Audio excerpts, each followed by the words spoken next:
The thing that sticks in my mind as I'm talking to you right now, finding the elephant that had been poached that night, and the poor thing had been shot, immobilised, and while it's still panicking and in pain, somebody's chainsawed the front of its face off while it's kicking and screaming. You know, you imagine that.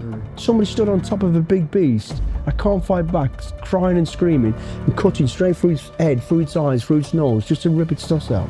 That's the realities of this, you know, what we're trying to stop, and it's just barbaric, because it's all corruption. There's a lot of money involved. You just don't know who you can trust, and the people closest to you, you're empowering people to go out, you're giving them all that knowledge. Somebody on the inside was giving that information to the poacher team. This is constantly what you're up against. The funds are being given to the enemy. They're being funded well. We had an helicopter, they had a better helicopter, they had better night vision, and they weren't afraid. The level of danger for those rangers going out, they're not just facing two poachers from the village. I went out there with them and we had a look at these 3 sets of tracks, columns of individuals. We assessed that there was probably about 15. The tracking and navigating, those skills, what are the things you're looking for? So it might be tiny little plants which will bend in a certain way, or it might be leaves that have been turned over. Some dead leaves, when they're stepped on, they'll have a fold in there or something like that. This is obviously the extreme side of it, because, you know, most people are not disciplined as we are. But when you're going after an enemy that is pretty professional, that's the detail you got to get down to. Welcome back to Mulligan Brothers Interviews, and today we sit down with one of your favourite guests again, Mark Billy Billingham and his good friend Simon. These 2 guys were in the special forces together and served in the military at the same time. And we are talking about a skill, a very specific skill that they learned in the military and some of the stories that surrounded that, and how they are approaching animal conservation using these skills. And that sounds all lighthearted, animal conservation, it's really fun. They're going into gun battles with these guys. They're fighting with terrorists, using tracking skills and all these kind of different things to protect these animals. So we dive into a little bit of that, and we'll also talk about their military experience in terms of using tracking skills, what it really means to be an expert in the special forces in tracking, and also some of their animal encounters whilst in the military, which is absolutely hilarious. As always, Billy dropping some funny stories. Today's episode, as always, is powered by Marek Health. I'll talk about them a little bit later on in the video. Find out some more with a link in the description. And I want to say a massive thank you to the Patreon community that makes all of this possible. If you want early access to the documentaries, the interviews, and other behind the scenes footage that is unseen anywhere else apart from our Patreon community, go to the link down below where there's exclusive offers right now. Guys, if you've not already, please subscribe down below. I'm currently racing my brother Luke to 1 million subscribers. He's running Mulligan Brothers Motivations new channel, and I'm running this one. So get us to 1 million before he does. I think we can do it by the end of the year. Just hit the subscribe button down below. Let's dive into the video. All right, guys. This was like a bit of a last minute one, this one was. But like I said before, I'd usually prep for this, but I'm thinking the conversation with you 2 would just flow. You know nothing about me at all. I don't know anything about, that's a good place to start, actually. Just introduce yourself, yeah. Yeah. Simon Leek, military background. That's where I met Billy many, many years ago. To anybody watching this going, that's a familiar face, but not the name. I was always known as Bert throughout my whole military career, so I had to sort of sever that when I left. But yeah, military background. I did 24 years, parachute regiment, special air service. That's where we worked together. And I'm sure you'll see our paths have crossed many, many times during those years, or we've been down similar sort of pathways, and now we've sort of come together again for some good causes. You know, just on that, we've heard Billy's side. What was like the first time meeting Billy like? Like, what was that? Do you remember? Yeah, I do, because he was such a young scrote, you know, full of himself. No, we were in 3rd Battalion, the Parachute Regiment, and within that organisation, there's a reconnaissance platoon that used to be a company called Patrols Platoon, and it was quite a prestigious platoon to get into, quite a difficult, well, it was in my day anyway. selection process. So I'd gone through that, and we were in patrols. And then, what year did you come, Billy? Because I was about 1983. 84, we did the card, I think, just before the reform of the Pathfinders. So a year or so later, Billy came in a new tranche of youngsters, you know. So that's where we started working together, and I got to know him and his wacky sense of humour. They were quite an odd bunch that came through, but really. So I mean, it's surprising. Some of us have gone on to do all sorts of interesting stuff, you know, when you catch up with people. So I'm now working with 3 of those guys plus Billy.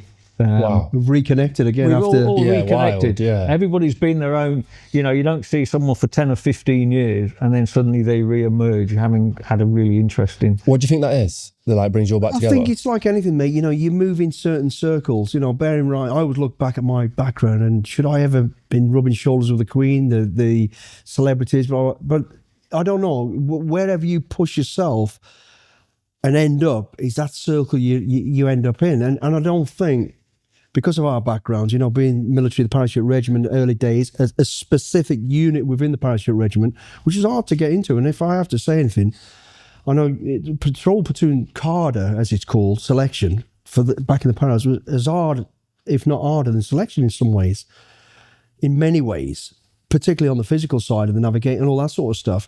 So you move into that circle, and then I guess you all go off your different directions at different times, but you all seem to come back round, and that's where we are right now. You know, we met through soldiering, then into the conservation world, and literally we're neighbours, and we're back to this stage, which is crazy. There's just certain mindsets where it doesn't matter where individuals slot into life, they'll have a similar pathway. Whether it's the police, the military, or another organisation, do really well. And then one by one, we've all sort of slotted back in together. And sometimes we sit there around a campfire or something like that going, how the hell did that happen, you know? How have we just dissipated after being in such a close-knit unit? And now we're all sitting here in the middle of the African bush, you know, telling dips and stories. It's kind of weird. I think the key ingredients to that is why it's mindset and focus. You've got the same beliefs, so somewhere along that journey, you know, you're pushing for the same things, which generally I'd like to say in our world is to make the world a better place. As a soldier for sure, and now in the world of we're away from soldiering, although we still advise here and there when you can. It's more about what can we do now, and it's either helping somebody through charity or wherever. But actually, this particular, what's brought us back to the pinnacle of this now is conservation. Yeah, I think it's interesting. Yeah, it's fighting for good. Like there is that sort of theme that brings people back together from your guys' background. It's definitely the same mindset, the same beliefs. It's never money driven. It's never ego driven. It's I feel it's always for a good cause, and it's almost like a good curse in that. I keep talking about retiring, you know, but the very fact that I've built up the skills necessary in order to go out and do something useful, how can I not do that? And I'm at a time now, and the other guys that I work with, where we're all into our 60s, mid-60s, and we're thinking, we now need to start finding the next, you know, younger generation to take over, but we need people with the same mindset because we've got such a lot of experience and skills to hand over. The thought of retiring and then leaving a blank sort of, you know, a vacuum really, really bugs me. So it's not just getting out on the ground and doing what I do, handing over that, you know, that experience to rangers or people involved in conservation. We've got to get the next bunch of people in to do that. So that's a focus for this year, as well as other projects I've got going on. For me, the tracking and navigating, those skills almost seem like a little bit magical. Like there's so much minute detail to them. Do you remember the training process for that? I want to talk about you guys trying to train other people, like the story you've told before, but like, do you remember the training process? Was there anything that kind of stood out where you're like, wow, this is something I really want to go down that path? Well, I think it was in the days prior to technology. So it wasn't that unusual. I mean, the map and compass navigation, when I look back now, before the days of GPS, where you were just, lost, and unless you were never 100%, because you could never switch on a machine that said you're exactly here now in this 10-meter square. So you really had to have your wits about you. And when we took that into the jungle, geez, it is so difficult. You have to be so on the ball. Everything you do is through 10-meter pacing. It's knowing between this point and that point there how far I've gone and the exact distance that I've gone. And when you've changed direction, so over the course of time, you're calculating and you're processing those thoughts onto a map that's totally inaccurate, and using all sorts of other methods to try and confirm where you are. These days now, you can do that, but GPSs now will work even under a jungle canopy to some degree. So that, I think us old timers from that era will soon be known as the last people that ever had to do that, and we built it up to a very high degree of skill, which is almost irrelevant now. You think? Going back to what you said, what you remember about it is the fact that it was hard work, it was real, and it was what we always call the basics, and we've always stuck with that, and we'll always go back to it. And I think as you get older, not through any fault of our own, through evolution, whatever you want to call it, you get lazier. Everything's about making life not just easier, but lazier. Do you know what I mean? You think as a kid, you'd walk everywhere, you'd run everywhere. Then it gets to the age you get a car, then you'll even drive. I've done it myself. Drive 300 minutes to the shop. Now, what he's just talking about, and going into what you're saying about our skill sets and how we were trained, and how you remember so much about it, was that it was hard work. It was literally, you had to be concentrating on your pacing, where you were at the time, what's going on around you, what else are we trying to achieve. You've got all these things that keep you busy. Now it is a case of GPS, forget everything between A and B, just get to B. Whereas before, everything between A and B, you're really concentrating, you're thinking about. And I always remember back then, and I think what Simon's just said there, and I weren't really thinking that much about it before, it was, we'll lose it, it's going to go. And I subconsciously, like he has, I don't want to go, I want to pass that, but it's got to go to the right people. You can't just give it to anybody, because some people are just like, not interested. You're just an old duffer who, you've done that, it's changed now. But things can change like that and go back to it. And I always think if you've got a good basic knowledge foundation, everything going forward will be solid. And if we lose that, we end up in this crazy world that we find ourselves today, where people can't even make a decision. It's mad. So what I was going to say is, like, if you took you two, gave you today's systems versus, and trained you in today's systems versus somebody who's solely trained in today's systems, because you guys know intimately the analog version of that, like, you guys would perform better. There must be some advantage to knowing those skills intimately today, even today. Like, yeah, I mean, I don't think technology is ever going to take over everything. It's going to be the guy on the ground when the technology is not working, for instance. But also, a skill like tracking, there's nothing at the moment. There's no technology that can replace that skill of looking at the ground where somebody's passed previously, recognizing the changes that have been made to that ground, which can be very, very subtle, and it takes a practiced eye, and then being able to follow that and interpret what's going on. There's nothing at the moment. A dog will do a good job in the right circumstances, but that's almost like one of the skills that still remains as a skill that only a human can do. And I remember somebody said to me, we've got this bunch of scientists, and they're thinking of using like an AI on a drone that can be taught to recognize what your eye sees. Would you work with that? And I said, yeah, I will. That'll be an interesting project. And maybe that'll come. Maybe something that will, over time, recognize, what we're seeing. But you still have to interpret between, that's an animal, that's old, that's, With all that skill sets going for, I don't feel that, like it says, technology will never take over, because, all right, visually it'll pick up, that's a sign, that's this. But there's visual, there's smell, there's feeling, there's all that you've got as a basic operator that you can't replace. Not now, for sure, not for a good 100 years, I would imagine. And things fall by the wayside, there's a possibility you'll end up in a war and things will get smashed back to zero. We'd already had zero. We've got all that ready to go again if it's the worst case scenario ever came. And I just think, and that's what makes us, and I'll always say this, the better soldiers in the world. Looking at soldiering, it's because we never forget the basics.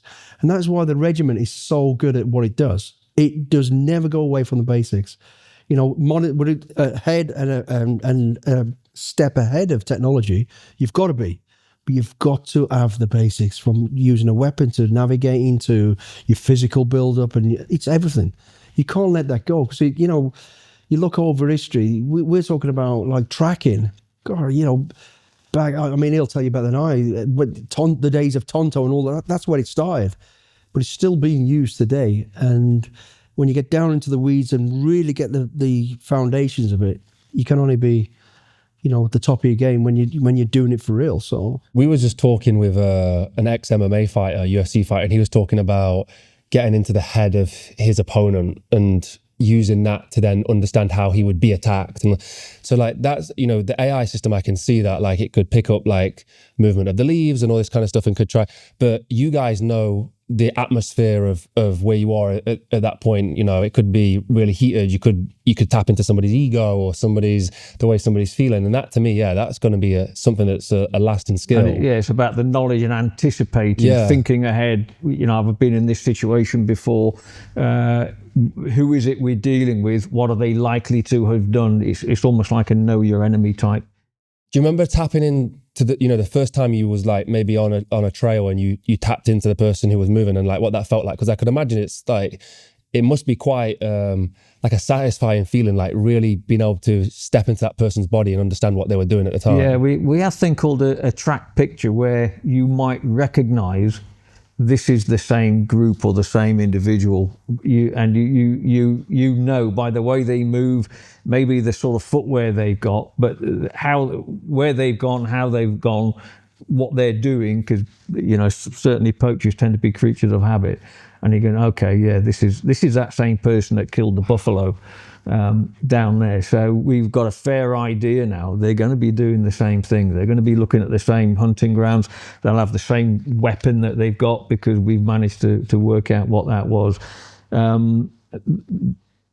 We suspect they come through at night time, and you can sort of build up that picture. And last time we found that buffalo carcass, this is where they went out. This is where they left. They followed the river, blah, blah, blah, blah, blah. So now you're thinking ahead and you're thinking, right, we need to get a team down there, or we need to, get down there because that's probably where they're going to go again. So that's the sort of thing you don't get out of, AI. I don't suppose. I don't know enough about AI.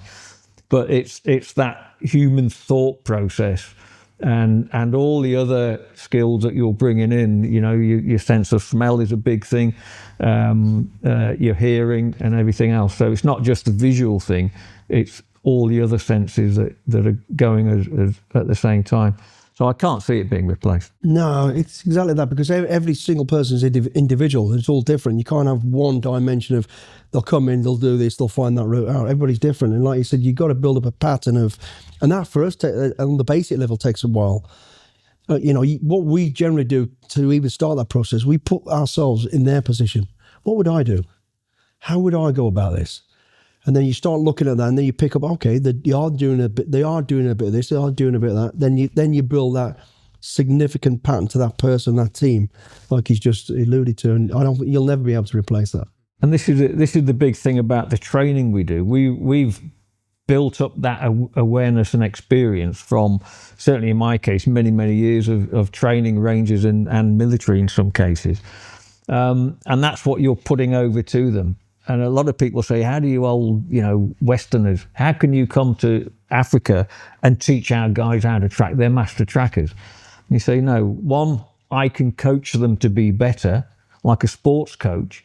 And two, there's a hell of a lot of stuff that they're not probably aware of or not thinking about. And it's the methodology that we can improve on and that sort of thought process. that you're taking somebody who's, you know, almost like a good football player in his local town, but you're taking them to premier level. And you know, in just a few weeks, we can get these individuals from being trusted. The assumption is that they know this skill, to absolutely buzzing with the fact that they've learned so much. It's an absolutely brilliant thing to be doing, because the results that you get are brilliant. You know, I've got lots of film of them day one. You know, you're out on the ground now, you're following the tracks of 3 individuals, because we do almost like a cat and mouse thing, and they're shuffling along slowly, staring at the ground. And within a few days, they're just going on that, because they're recognizing, you know, the tips and the methods that we teach mean that their confidence is just up. And then we teach formations and how to be safe and how to think ahead. We used a 2-tracker method, where we've got 2 trackers working together in a certain way, which has completely revolutionized the whole tracking team process, which is something that we started doing a few years ago, and it's completely different to any other tracking organizations that you might come across. It's something that's totally changed the game. I mean, just giving context to this conversation, just for people who are watching, the animal conservation is what we're going to talk about today. Yes. Some of the stuff we're going to talk about today. Yeah. And this is the skill that's used. Is it like a primary skill that you use for conservation? It's one of the skills of many, many skills, but it's one of the most relevant in the conservation world. Even more so in the military, I would say, because the rangers who are out on the ground, they're patrolling an area, and if they don't actually physically see the poachers, all they're doing is patrolling across the ground. But when they are thinking about tracking, they're scanning the ground and they're picking up the evidence of a poacher that was there maybe a week ago. So it then turns into an evidence gathering thing. They're actually policing the ground with this knowledge, and they're coming back with information. 2 days ago, somebody came through here, we picked up the track, we followed it, and we know where they came from, what they did, where they went. So now we've got all of this extra knowledge. So it's the most relevant skill that we can teach. So what's the big 5? Why is why are they vulnerable, and who are they vulnerable to? Like, who are the people that we're like fighting There's a against? threat to them. Yeah. We're big 5 protection. The big 5 are traditionally the big game hunted animals. So elephant, rhino, buffalo, lion, leopard. So they're known as the big 5. So I just came up with the term big 5 protection, but they are animals that are persecuted along with a whole other load of animals for trophies, for medicine for Chinese, and most often just for sustainability. So you go into a park and there'll be, disruption and sustainability poaching, communities coming in and helping themselves to the animals and honey and everything else for their own use. Then you've got the professional poaching gangs who are targeting tusk and horn. And then you've got other threats, such as terrorism, herders, Illegal logging as well. Yeah, there's a whole load of issues and problems. But the protection of the animals is essentially what we're looking at. And with that, the environment. It's just the scale of the devastation that's going on. The fact that we're losing, these animals are going to go into extinction. And it just baffles me that the powers to be don't go, right, this has got to be looked after and stopped now, because it can be done. It all comes down to, the right people doing the job, as we alluded to, but the budgets and the money and the people demanding this. Stop doing it. Because it's ridiculous they just have, elephant tusk just to show their wealth, or they're cutting off animals' eyelashes because it's an aphrodisiac. It's just craziness. And it's been going on for so long.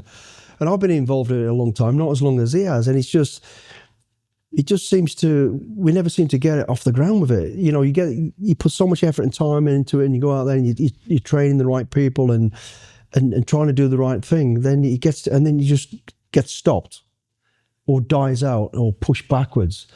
And it's, you know, trying to get people to support it, who've got the power, who've got the money, to get it past the real level. The poachers are a problem, but they're not the real problem. It's the people demanding, and that middle chunk there who are covering it up, because it's all corruption. There's a lot of money involved. And, you know, I'll point the finger. It's governments, it's people in very high powers, it's people with a lot of money. It's that bit there that use all the people below it as just sacrificial lambs. Go out and then do it. And they get what they want. But why? And why can't we get to a point where people will listen to this? Well, you know what? Let's get together. Let's get the right people, the justice system that is really required, the money, the people, the teams that can go and deal with this, because it can be done. And that's kind of, I don't know if I'm jumping ahead of the game here, but that's where I'm at with him. We're at with him. We just seem to, here we are. We've been doing this really 50 years of our life, and we're still back at this point. And luckily, we've still got the energies, which is what we started with. We've still got the energies to want to do this and go forward. Because if we don't do it now, the younger generation, unfortunately, are going to go, oh yeah, we've heard about that. Quick interruption from the interview. I want to talk about today's sponsors, NordVPN. At Mulligan Brothers, we interview some of the most inspiring stories from all around the world, from athletes, entrepreneurs, and thought leaders. And they've overcome some incredible challenges. One challenge we all face is safety online. Every time you go online, your personal information is at risk. Hackers, data, thieves, and even your internet provider can track what you're doing. Whether you're watching interviews at home or working from a coffee shop, your data is constantly being exposed online. That's where NordVPN comes in. With just one click, your internet connection is encrypted, keeping your personal data safe from hackers and trackers. It also lets you access content from anywhere in the world. For example, when we're researching our guests, because of our UK location, sometimes websites are blocked. With one click, we get instant access all around the world. Plus, with built-in threat protection, NordVPN helps block malware, intrusive ads, and phishing attempts before they become a problem. Right now, NordVPN is giving 4 extra months free on their 2-year plan, exclusively for our viewers. Go to nordvpn.com/mulliganin to claim the deal. And the best part is completely risk-free for you guys with NordVPN's 30-day money-back guarantee. Protect yourself, stay inspired, and keep watching Mulligan Brothers interviews securely. Get started now by clicking the link below or visiting nordvpn.com/mulliganin. Let's dive back into the interview. I told you guys before, like, I had spoken to a group called Rhino 911, but like it seems to be these small groups of people who are trying to make an impact, but they just don't have enough backing. Like there's not enough power on the other side to make. They're making an impact, and this is a problem we're finding now. There's a lot of really good charities and organisations, but they've got their limited pool of funding, and they've got a lot of big pots to put that to spread that, and you know it's pretty bad timing at the moment because the US are pulling a hell of a lot of funds out of a lot of projects and stuff that we have been lined up to be involved with. All of a sudden now people are saying, oh, sorry, there's no funding now.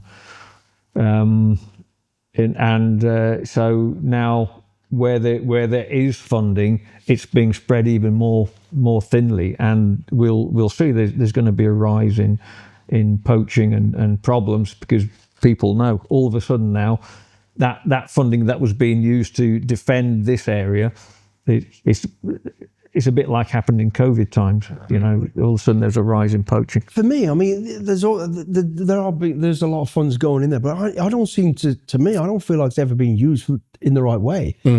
Because what we've got is very similar to like the veteran community. You know, we're always kicking off about we don't really get looked after. There's not hospitals. There's soldiers on the street that shouldn't be, when people deserve lesser chance of living comfortably, let's say. And what we have is pockets of soldiers or veterans looking after them, but there doesn't seem to be a mothership pulling it all together, go bang, we can be stronger in numbers now and do this right. And it feels to me that's kind of done deliberately to stop that mothership. And I think that's what's happening in the conservation world. It's been happening for so long. Because there is a lot of money. When you listen to what's happening with USAID and all, you read all these figures, and I think, I've never seen that amount of money being used wisely. And I haven't. And you've got all these pockets, everybody, these little groups of like us, all out there, off our own back, raising the money to get out there. Now and again, some kind person will throw a bit of money into it. But it just, I don't understand why. It feels like somebody somewhere, that's how good this chain is keeping them all divided. Yeah. Because if they come together, that's a strength and a number that could probably make a big difference. And that's, for me, what I'd like to see before I bow out is somebody pulling that all together and going at it properly with the funding. Because there is funding out there, or has been. Where's it gone? It's interesting you draw the parallels with the veteran community, because that feels very similar. There's great charities out there making a difference, but like you say, it's like spread out, it's fractioned, and if there was something, it just feels like there isn't something uniform that's going on. I don't know about you, Billy, but when I've been out traveling, whether it's Asia or Africa, you come across hotels you can't book into because a charity organisation has taken a whole hotel. They're there for a convention, a meeting, and you go in, you look around, and they're all having lovely dinners and drinking. You think, how much money is that costing? And they're having a convention to talk about, when they're going to have the next meeting. And they've all got Land Cruisers parked up in, or posh cars. And you just can't help thinking there's a hell of a lot of money. The truth is, we're all not pointing the finger. The money's been squandered and wasted. I remember, and I won't say which celebrity, working with a particular celebrity, and I used to go along to all the meetings for charity, particularly the UN, I'm happy to say it, and we'd go to meetings at their big offices and I'd sit there and, I've got this person telling me how they're doing such a great job, and they sat there, and me being who I am, I'm looking, going, that sofa you sat on, how much does that cost? Oh yeah, this is a $15,000 sofa. Well, why don't you sit on a $200 sofa and put 14.5 into the, and that's me. That's how I think. I agree. People have to be paid a wage. You have to have, but there's money. Lots, yeah. And now, as we're talking, we can go on all day about all this corruption and all that sort of stuff. But particularly now with the reason I'm so passionate and we're having this chat today is conservation. The people, you can hear it. Animals are going to, and I don't think a lot of people go, can you really imagine, the world without any lions or elephants? Because somebody wants to rip its tusks out. It's heart-wrenching, it's sickening. I just feel, someone's got to be done. The stupidity of it is ludicrous. Like the rhino's horns, like being used for medicine, like it's just absolute bollocks. I think a lot of people now, like there's these spouts of people caring and the mass population caring about this, but then they kind of put it to the back of the mind again. That's what I'm saying. We need to pull it together and make it solid.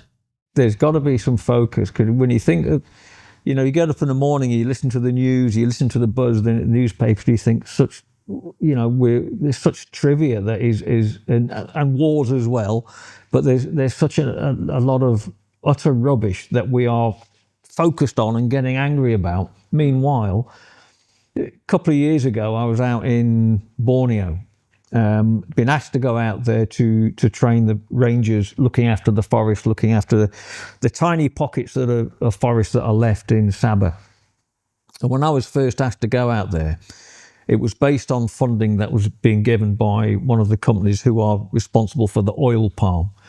Now, oil palm has replaced tropical rainforest all over the world, but particularly in that sector. And at that time, there were still about 3 Bornean Sumatran rhinos left in existence.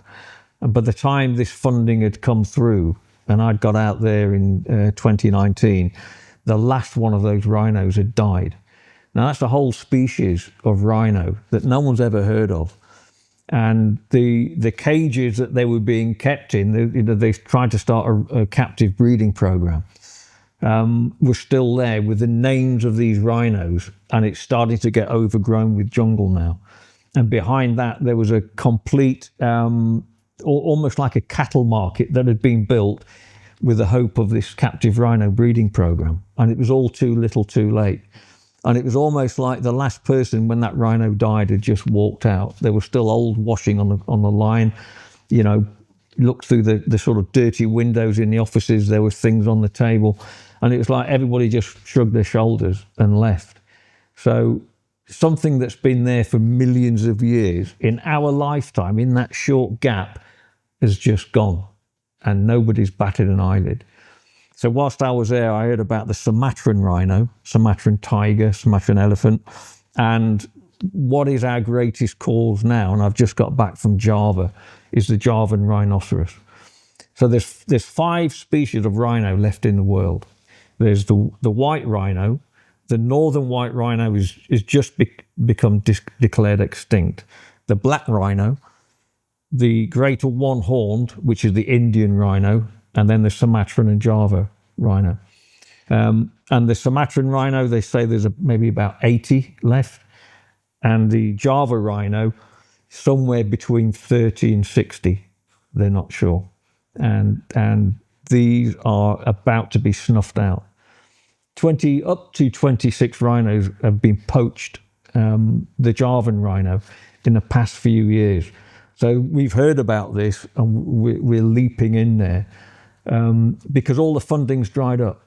Pretty much all the funding to make the operational units to go and protect these has dried up. So our mission now, having just come back and written a recce report, is to try and find funders and say, wake up, world, because we're going to lose these.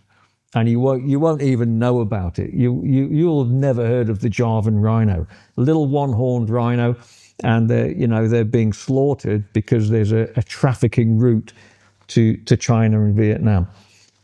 So without a significant amount of funding, these will be gone. But there's still an opportunity.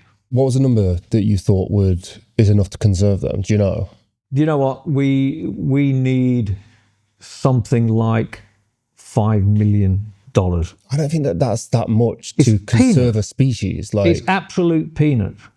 To set up, there's a captive breeding program which hasn't started. It's got to a certain point in development. They can't afford to put the electric in the fences and to develop the method to trap them because they live in the jungle. They've got the experience and everything else, but they're just saying to us, help us. We've got the knowledge. We can go out, we can do the training, we can select the rangers.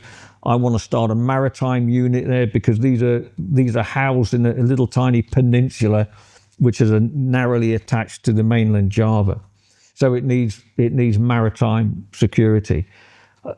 We know exactly what needs to be done, but without the funding, we can't do anything. I mean, I've just spent about £5,000 of my money to go out there to do this reconnaissance, to write the reports, the flights and everything that it cost us there.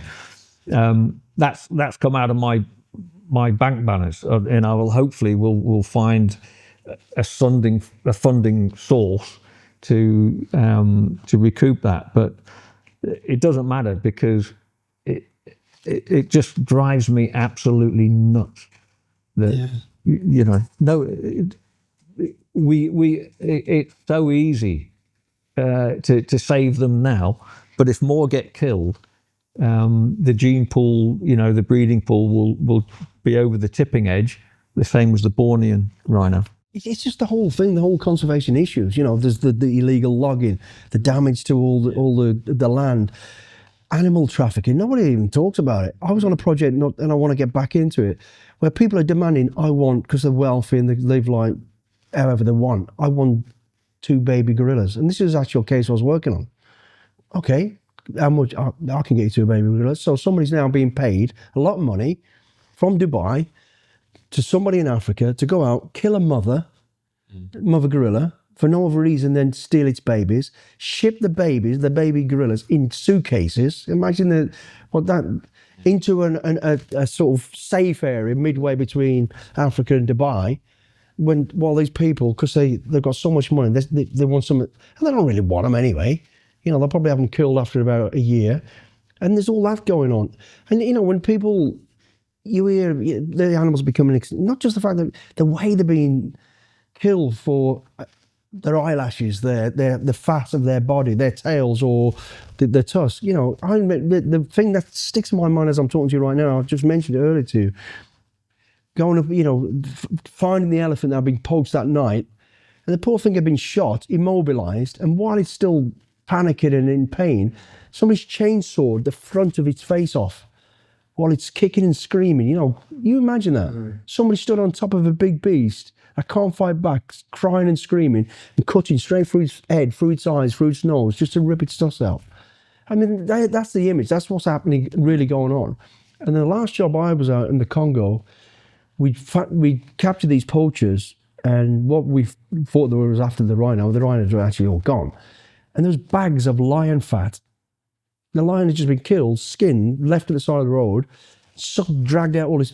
And we're like, it was, to this day, I don't even know why, but none of the people there knew why. That's the realities of this, you know, what we're trying to stop. And it's just barbaric. When you think it's purely, all this effort we're doing to save these key species is because there's a market, and most of that market's in the Far East, you know, for horn and tusk, but pangolin scales, for tigers' penises, you know, or their teeth. There's such a massive market for them. I think a lot of people can get lost in the idea of losing a species and not think much to it. I think when you talk about chainsawing a face off, I think they need to see that. Like, people need to see the stark reality of what's happening. Yeah. You know, stop this. This is sensitive. We're going to be shocked. Be shocked. Yeah. You need to be shocked. Yeah. Because, you know, like I say, that image, I can see it as clear as day. And, you know, I've seen some stuff. We've been through hell and high water that wouldn't know what to ever see. But that's one of the images that scars me to this day. The cruel, that poor thing. You know, it was shot, the rest of its family legged it because it was scared. It's all on its own. It wasn't even dead, but it couldn't fight back. And some person just chainsawed, you know, just so somebody can have that tusk over his bar. I've seen the same thing in a video, but a rhino that's been shot, but it's still alive. And same thing, somebody's chainsawed, and they found it the following day, still alive. You know, and you probably cut this out because it sounds so awful, but it's almost crying. It's spurting out this blood from the front of its face, and they have to euthanize it. Of course, you know, they have to kill it. But it's that thoughtlessness that somebody would do that. That's what we're turning a blind eye to. That's the truth. You can't show it. You can't talk about it. People don't want to, you know, it's too upsetting. I think that's the reality, is people are turning a blind eye to it. And when we talk about being at the back of the mind, like, that's one of the biggest reasons. You know, people are just not willing to take a look at what's really going on. People should see it. People should actually see it, you know. See it and acknowledge it and then do something about it. Yeah. You know, the corruption, unfortunately, it's always going to be there. And we all know who's demanding this stuff. We all know where it's going, out to China and all that sort of neck of the woods, and very wealthy people, not just in China. There's people in America as well. There's people in the UK probably. You know, that market's there. It's just the realities of something could be done about it now. So you guys fighting on the front line, what's the sort of fix for the demand? Like, how do you sort of get the word out there on the demand? It's just such a difficult one. There are organizations out there who are looking at the whole trafficking thing and who are behind the pain. You know, we're after the people who are doing the killing, but then there has to be people further back in that chain. Who is it that's doing the organization? The trafficking starts in villages, and it goes back to the major towns, to wherever the transit routes are, be it by sea or air routes. And there's everybody's on the cut of this until it makes its way to wherever it's going. But it's just sort of intercepting that and finding out who is in that chain is. I mean, stopping the poachers is the immediate thing, but it's not really the poachers. If you think about it, you know, you're living in a little bush mud hut in the middle of Africa, and somebody with a bunch of money comes up and says, "Hey, I can give you a bunch of money and your family can go and live in the city. All I need you to do is go and kill it." Of course you're going to do it. You're going to provide for your family. You probably don't, but you will do it. So it's not them. And the focus on dealing with these poachers from the last time I was there, and Bert's more up to date than I am now, was obviously always to capture them anyway and find out that chain of command. And the chain of command starts directly behind them. People who are employed in the parks in senior positions, they're involved as well. And I know that. We had proof of it.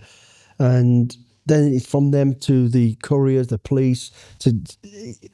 Somebody has got to have the power and the money to go after this lot. And right up to these high-powered people in China, Asia, people we've got to have somebody with the balls to go out and go, no. We had the evidence of a Chinese flight coming in, taking stuff away, or turn a blind eye. I don't want to turn a blind eye to it. Stop. I remember in the Gambia, in Tanzania, we were patrolling the area and it was great, and we thought, right, we're getting something done. And like Simon said, seeing these people going from no idea to watching them grow and look and making them feel this is yours. And that's the key thing, educating them, this is yours. It's your. But then noticing after a period of time, your focus steps back because you're trying to get the bigger picture. Then you realise there's a blockage here somewhere. And it's close. It's within the organisation, within the parks. And I remember being told, you can't go and turn around. I went, why? Because we're telling you can't go. So, of course, me being, I fucking went. And what do I find? Carcasses everywhere. And then not long after that, we were almost running through the bush with our suitcases to get the fuck out of there. And that's where it is. And we're like, why can't we get in with the right people in the governments there, in with the right security forces and get in there and do something about it? And I think we can. If we get enough powerful people with the money, with the knowledge, with the experience, we can do this level. It's that level there we need the help with. It's interesting you say that, because the conversation I had with this group that I was going to work with is they were going to take us to see where they did the dehorning. So they had the lockup facility with the horns that's run by the government and them in unison.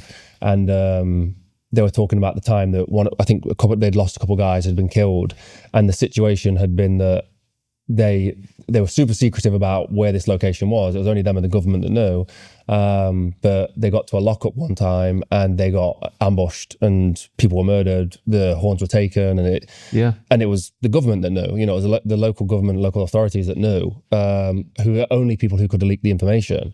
And it must be. You're probably coming up against it where you're trying to work with the people you're trying to protect in essence as well. The problem is you just don't know who you can trust. Yeah. And the people closest to you, when you're doing this training, you're empowering people to go out. You're giving them all that knowledge, and at some stage that's going to be used, against them. And that was one of the problems with the Javan rhino.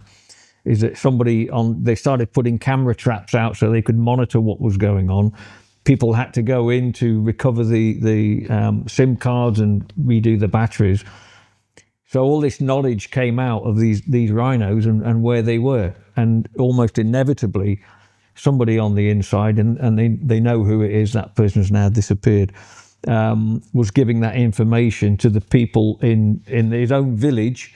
And then these poacher teams sprang up, they came in, and there was this mass sort of slaughter over a period of a couple of years, possibly before that.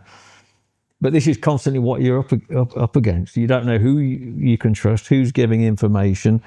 I always think, how much can we use technology to replace? You have to have people, but we need a solution to how can we use technology or other means to try and counter this problem that the people you're entrusting, perhaps you can't you can't trust them. And when there's so much money at stake, like Billy said, if somebody says, we can get you a brand new house, all you need is give us this information, act as a guide for whatever. Can you really blame them in that respect? But the change in poachers, which someone's just come into my head again, was, initially when I first did the first project was in the Rift Valley in Kenya, and it was a couple of guys or a gang out with certain weapons, patrolling, getting to a point, sneaking around, and then killing the elephant or whatever it was. That's what it was. By the time after Tanzania, and then when I went to the Gambia, the enemy, if you like, the poachers, had helicopters. They had machine. It was terrorism. They actually, the African parks that we worked with in Garamba, we had an helicopter. They had a better helicopter. They had better night vision, and they weren't afraid to be seen. They were happy to firstly go and kill the anti-poaching teams first and then do it. That's the level it's got to. So you can imagine where that's being funded from. You know, these were all ex-Sudanese military. So they were using military tactics, they were putting out booby traps, they were locating the observation areas and posts that the anti-poaching teams are operating from, our team, and just deliberately attacking that first, like a military operation. And then slow time, go and round up whatever they wanted to do. And they were getting away with it. You know, and I went into that same park after Billy had been there and trained a lot of their guys. We ran about 4 or 5 tracking courses there. We empowered them with that skill, but we changed some of the tactics that we'd been teaching down to the massive threat that they had. Because whilst we were running the courses, we were doing an advanced level course. The little helicopter came in and said some of the rangers out on the ground have seen possibly up to 30 insurgents coming in from like South Sudan. So I went out there with them and we had a look at these 3 sets of tracks, columns of individuals. We assessed that there was probably about 15. But the tracking teams then went on and they followed up. And some of the tactics we were using, which was to have security guys in what we call a Y formation out the front, knowing that there were armed, dangerous insurgents, started to pull back level with the trackers. So then we changed the formations to a we called a T formation because of that, because it's just not, you know, you're not going to have guys out in front. But they came across teams of armed poachers, having killed a buffalo, followed up the tracks, caught them with a buffalo, firefight. I think they recovered a couple of weapons. But that the level of danger for those rangers going out, they're not just facing two poachers from the village. They're big armed groups there. they're almost a terrorist organisation, most of them now. Yeah. Because the value of rhino horn or elephant tusk or Funds and the fact people want it. The funds are being given to the enemy. Yeah. They're being funded well and given better equipment, night vision kit, you know, better weapons. But the markets in China are huge, though. Like it's so, like, you can see why there's so much money there for them, because the markets are massive. How many like active situations have you guys seen, like with poachers, and like does that happen frequently? Yeah, I mean, on every sort of deployment I've been on, we've been close to, or, you know, either the team have been shot at, or we've been shot at, or we've had this confrontation on every single one we've been on. The one we're just talking about in the Gambia, just before I went out, the helicopter team went into a situation. I think 3 of the poachers were killed. That was just like weeks before I went out there. You know, so it's very active and it's there, it's happening. But I mean, yeah, we've witnessed and been part of a lot of that stuff. I've done some work in Benin, and Benin is a place that most people have probably never heard of. It's right on the west coast, with the sea border, quite a long country, and it's bordered by Burkina Faso, Nigeria, and Niger. And the parks I've worked in, there's 2 parks which border Burkina Faso, and one of them goes over the border. So I went in there, ran some tracking courses for them.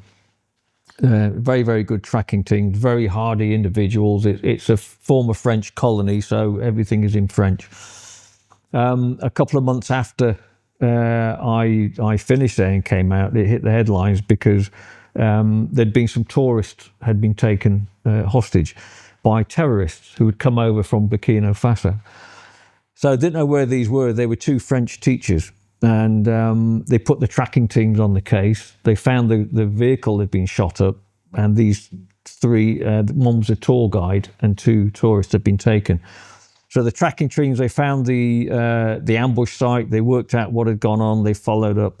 They found the tourist guide shot and mutilated, and they followed the tracks right up to the river, which was the border with Burkina Faso, and then the French military took over, being very surprised at how much information these trackers had.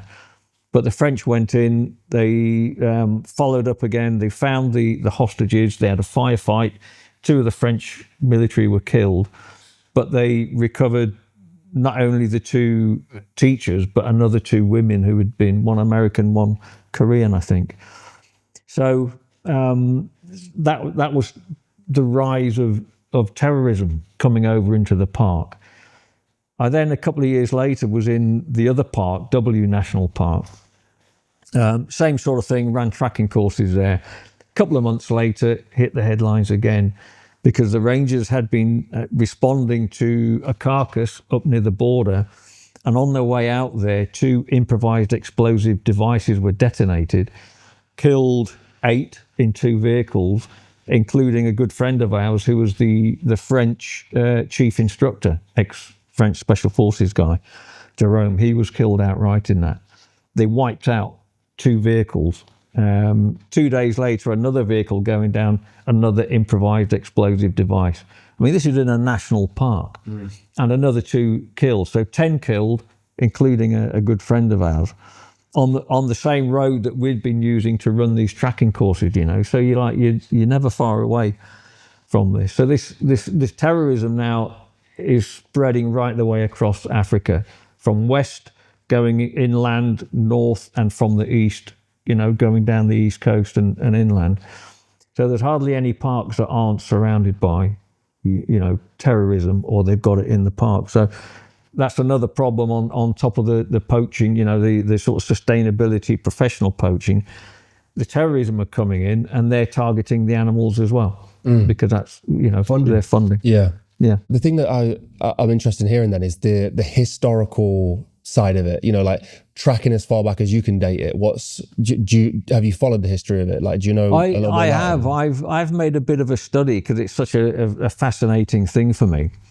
And you can take modern tracking back to the Second World War, but more than the 1950s onwards, where we had conflicts going on in the Far East. We had the Malay emergency, the Borneo confrontation. The Special Air Service were heavily involved in there, and the tracking evolved when they used to use the sort of native populations, the Dayaks and the Ibans, and then realised that it was flawed in some ways, because when things get dangerous, they tend to lose the track. So the military started to take over. And at the same time, tracking was evolving in Africa. The Mau Mau emergency that was going on, again, they'd been using the local trackers, realizing that actually the military needed to take over. So there was some collusion with the jungle training school in Malaya to learn about tracking, and that came over to Africa. And then in the 1960s and 70s, with the whole Zimbabwe, which was Rhodesia. Sorry, that's where the military tracking side really started. The Rhodesian wars there, and all those units like the Cellar Scouts, the Rhodesian SAS, what's the other units there? I forget. They all realised how important tracking was. So the drills that they developed were totally different to the drills in the jungle. So we learned tracking in the jungles of Borneo. When I came over to Africa and I started to teach that for anti-poaching, I realised that those drills just didn't work. It's the close nature of the jungle that mean that you're in small, you know, single files, your cover security is behind the tracker, you're moving very, very slowly. Whereas out in the open bush, they had, you know, 2 security pushed out the front, the tracker, and then the rest of the team. So I started to adopt those drills, and then I started to come up with other SOPs, other drills, other formations based on an amalgamation of the 2 tracking sort of the two developed areas for tracking were the jungle and the bush. So I sort of sat down and over the years came up with some really innovative drills, like the use of 2 trackers, different formations depending on the environment, and changing those formations.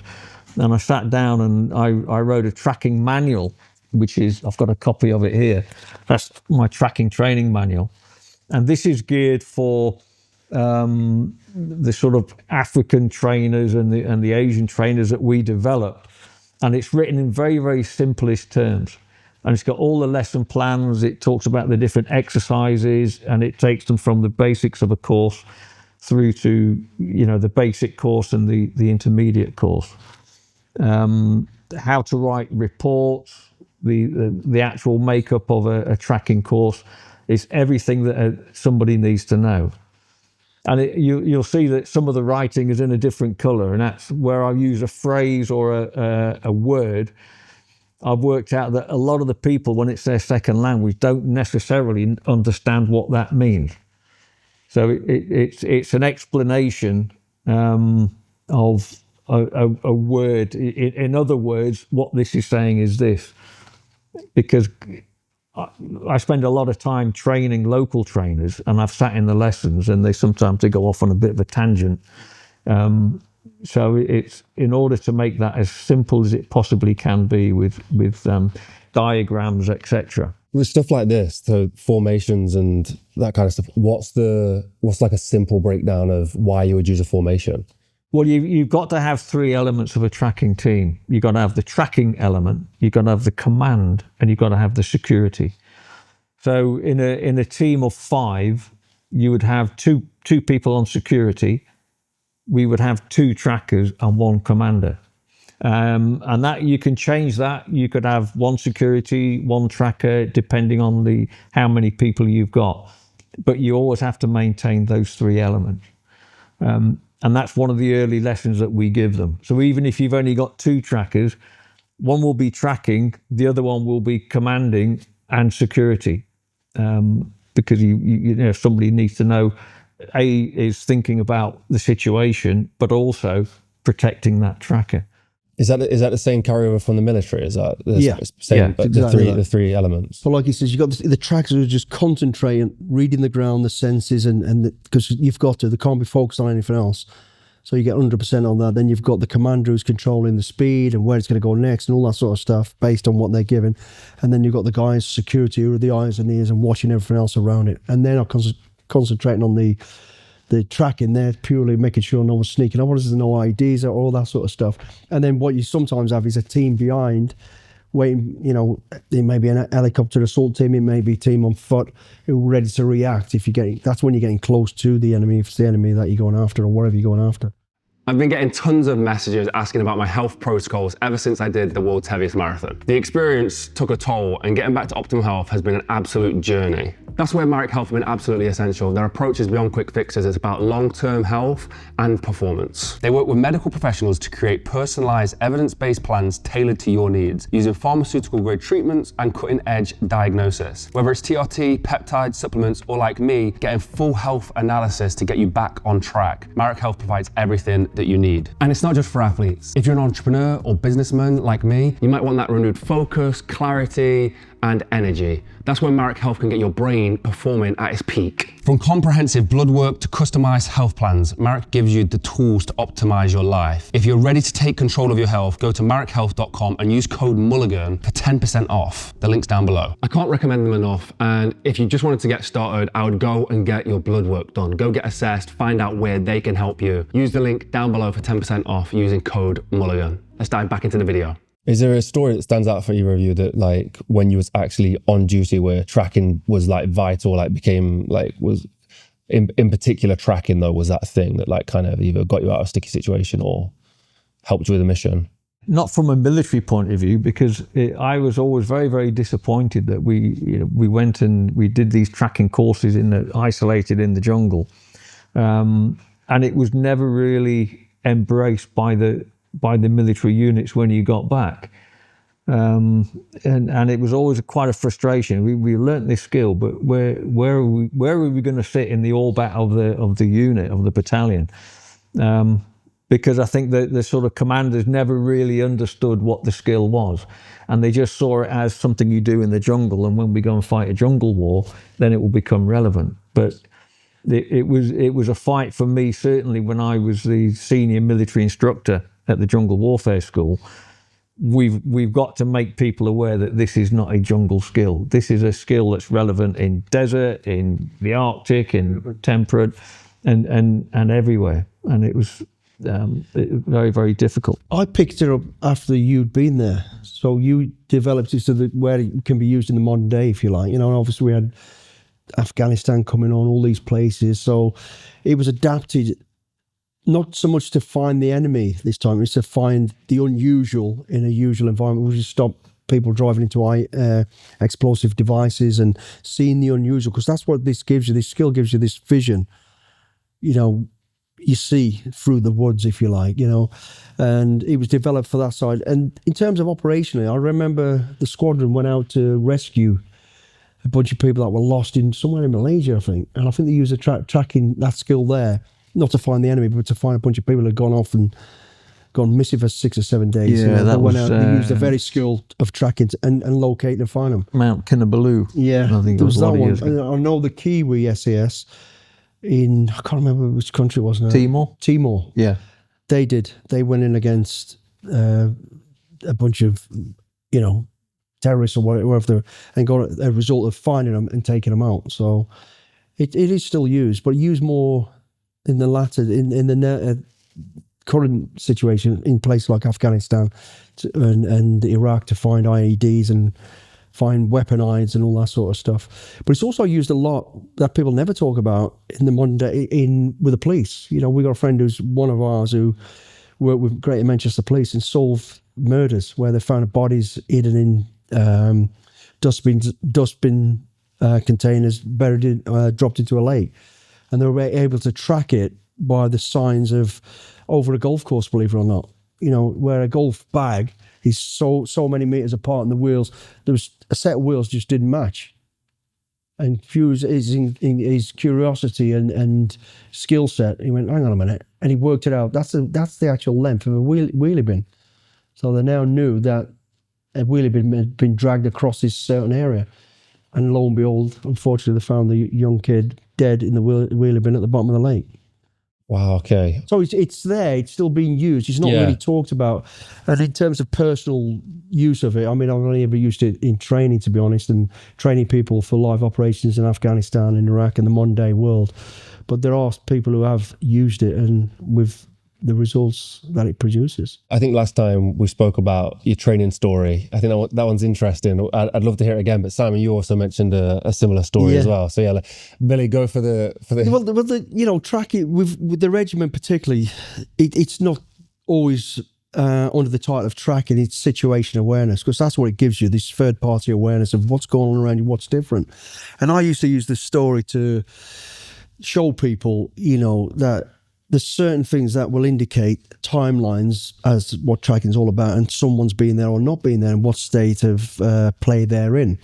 And I always used to, as an instructor on selection, when the students used to every morning come down to what they call the schoolhouse. As soon as it gets light, they get the kit on, they come down for a lesson and a briefing for that day. And I was giving the briefing on situation awareness. And I thought, best way to get this lesson home to people. And just before they came in, I knew there was only enough students left for 2 benches. There was about 4 benches. In between the sort of last and the third bench, I went and had a poop. I did big shit and I left it there, knowing they're going to be there in the next 5 minutes, so it'd still be there.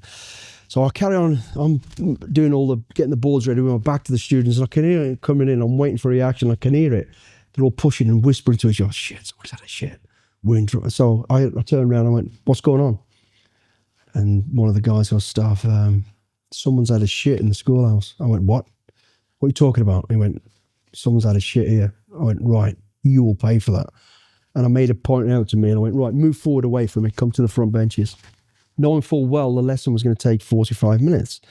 Finished the lesson, and I turned around and I'm like, right, let's deal with this problem with the shit. Where is it? And the student goes, it's gone. I goes, yeah, it's gone. Let me tell, this is the lesson.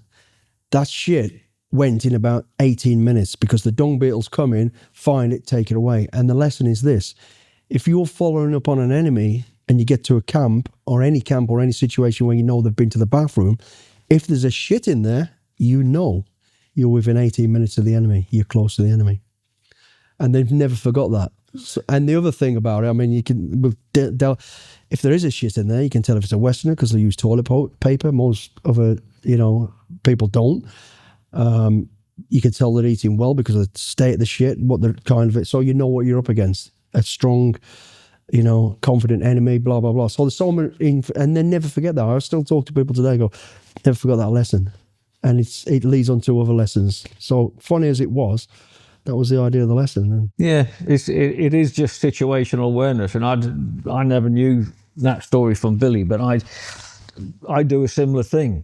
Because, we've all had a dump in the jungle, and you're very much aware that as soon as you do that, you hear these dung beetles come in. And I've been fascinated watching them, It's just amazing watching them and how they do. So I bring that into tracking lessons as well. But also, if in certain countries, not all countries, but if you stand and have a pee somewhere, then eventually these little sweat bees will come in and they'll swarm around it. So as long as you know what you're looking for, you're following a track and then you suddenly notice that, because maybe somebody stopped there, you can say, okay, well, within a certain amount of time, somebody who's been here and they've done that. And insects are very, very important as well, because where you get disturbance of insects, or if you step on an ant or a cricket or something like that, the other insects will come in and they'll start to take that away. So there's a real indicator now that what we call hot sign or hot spore. This has only happened very, very recently, because you know that it was stepped on there, something has pulled it to there, and you can work out roughly how long that's taken. Then all of a sudden, the hairs on the back of your neck are standing up because you're a lot closer than you thought. So there's so much that goes on that you are attuned to and you're looking for, and insects and stuff like that, and then toiletries stuff. You're looking for that the whole time. So these are little gems that you can pass on to others that they would not have occurred to them. But it's only over experience and a periods of time that you pick that up and you go, bloody hell, never thought about that. So that's now part of my sort of knowledge to pass on. And you build it up over time. That little thing like that will always bring you back to it and make you remember it. I remember when we used to get taught lessons in the parachute regiment, and some of the lessons are boring. Even a first aid lesson can be boring. And about 3/4 way through the lesson, there'd be like a split second of porn, and you'd be like, "Did I just?" And everybody's looking at you going, "Did I just see some bloke doing something there?" Yeah. For half a second. Even now, I can still remember it. I remember that it was about stopping bleeding. So no, every time I think about somebody bleeding, I think of porn. but do you see what I'm saying? That little shock moment. And I think those lessons are brilliant. And particularly here, because this is, it's the old people go, that old tonto skill. It's a slow, but there is, good. It's a fantastic skill, obviously, and that's what we're talking about it. But you'll always remember certain parts, important parts, because of that, Because when you're getting close to the enemy, you need to be on your toes. You need to be ready. And you've had long days, go searching for the enemy in the jungle can take months. And it's easy to get tired and get complacent. And then bang, you have to be sharp enough to go boom. Have you tracked for months? Yeah. Tracking could go on forever. If you're looking for a sort of big enemy, it's probably not going to take months. But when you're after a small unit who've took hostages into the jungle, which we have done, the regiment's done. It can take a while because you can't compromise it. By compromising, they're going to just kill what you're going after, your hostages, and go. So you've got to be slow, methodical, but then when you're getting close, because some of this sign we're talking about, this tracking, and Simon much better than I will go, that's 2 months old or a month old, but they've been here and it gives us a direction. And as you get closer, it's getting fresher, it's getting newer. It's all that build up and all that knowledge and experience. Have you ever had to sit close to an enemy for like a long period of time, like because it wasn't the right time to help a hostage or? Yeah. I mean, and I'm not going to go into why, but yeah, we've been in situations where you want to strike now, but we can't because of the bigger picture, or something else is leading to something else. And it's frustrating, but there's a reason behind why you do it. Yeah. You know, something that's interesting to me is after speaking to a lot of like special forces guys, military guys, when you do the training, there's a lot of encounters with animals. And I think it's interesting for me, two British guys going out there, like, what was the, like, was there a first moment where you like, you saw a snake or something that you was like, oh, fucking hell. Like, do you remember something like that? Yeah, I'll go first on this one as well. And mine's always about shit, and I don't know why, but it is. I've got two more on shits, but that's where they came out. So the first time, after passing out of training, I went to Belize. And Belize at the time in 1984, the jungle was, it's classed as a dirty jungle. It's kind of a lot of secondary stuff, you know, because it's been chopped, it's overgrown. But it was still thriving with wildlife. And I mean, everywhere. And there's many, many stories. And I remember that getting off the helicopter the first time, going about a couple of 100 meters down the track, you know, to me, all I ever knew was about Tarzan, so everything was overwhelming for me anyway, and I'm carrying a weapon with live ammunition, because we patrol the borders between Guatemala, and, you know, it's kind of operational, but not operational, but you're up against track and poachers and all that stuff. So we're out there, and two things to this. I remember we stopped, and I'd only been on the ground 20 minutes, and he was like, get a water stop. So I took my burden off, put my hand in the side pouch to grab my water bottle, and this tarantula ran up my arm, and it's now sat on my neck, and I just froze. I didn't know what to do, and everybody's just laughing about it. And eventually somebody come and batted it off. And then 20 minutes later, a good friend of mine who's now passed away, he's sat against his burger, he's undone his top, and there's a spider going up. And the local guy is like pointing, and everybody's getting excited, and he goes, and it was a black widow, a black widow. And we're like, now I'm really like, I don't want to be here anymore. Then came the point, the third thing. I need a poop. So the patrol stops, everybody gets around, and I'm looking right, oh yeah, there's a fallen log. It looked like the base of a tree, all rotted, all brown. So I'm sat, go over there, put my weapon down. I'm sat, I'm having a conversations, and I look at this rotten log, and it looks back at me. I'm like, the fuck is that? And it was a cobra. What's it called? The big one? Python. Big python all curled up. And its little head, yeah. And it just looked like and my weapon's right there next to it. And this thing's just looking at me. His little eyes are like, and I'm like, oh, I've still got the log hanging out my ass. And I'm like that. I'm trying to shake it off. Fucking shit myself. That's my second one. Now the third one and final one, I'll tell you. I'm now a director of DS on SAS selection. And prestige jobs as it is, you're out in the jungle, navigating, and the students are, and you've always got to be on top of your game, because if the students get lost, it's not the students, it's you, because you're the DS. And it's difficult. Like Simon said earlier, you have to know every single pace. So the pressure actually on a DS is immense. And anyway, we're going through this jungle, and they're off doing what we call a close target recce, so I'm keeping an eye on them so they don't get lost. And they've gone to ground, they think they've seen something, and I need the toilet again. And there's these trees out there called cathedral trees, and they've got like a massive web, and they're beautiful. And I thought, what a peaceful place to have a poop. So I go behind this web, and I put the bloody weapon right just out of arm's length, which you should never do. And I'm just sat there thinking, life's good, you know, the wind blowing between your legs, and, you know, having a little poop. And I heard this scurry. And I'm like, I'm looking at the web, and it's just off to my right. And I'd see these claws come over the top. My weapon's there, and as I go to reach for my weapon, a head comes over. It's what they call a sun-kissed bear. Oh, sun bear, yeah. Yeah, this bear's head comes over. It's got a big yellow V on his chest, and I'm like, ah! The bear goes, the bear just goes off on the tree. I'm like, my weapon, trying to get my trousers off. No way. Anyway, I'd let my guard down on my tracking there. Yeah. They're my funny stories. You're always going to have encounters, but not as many as you might think. I remember one night, and it was when I was a DS. Again, you spend a lot of nights just on your own, you know, with a hammock up between the trees, because the students are somewhere else. So you go and find a nice place, and it's nice and quiet, and lovely long nights. And I remember I'd nodded off to sleep, and I remember waking up probably early hours of the morning, and there's this really weird smell, and the first thing, what the hell's that smell?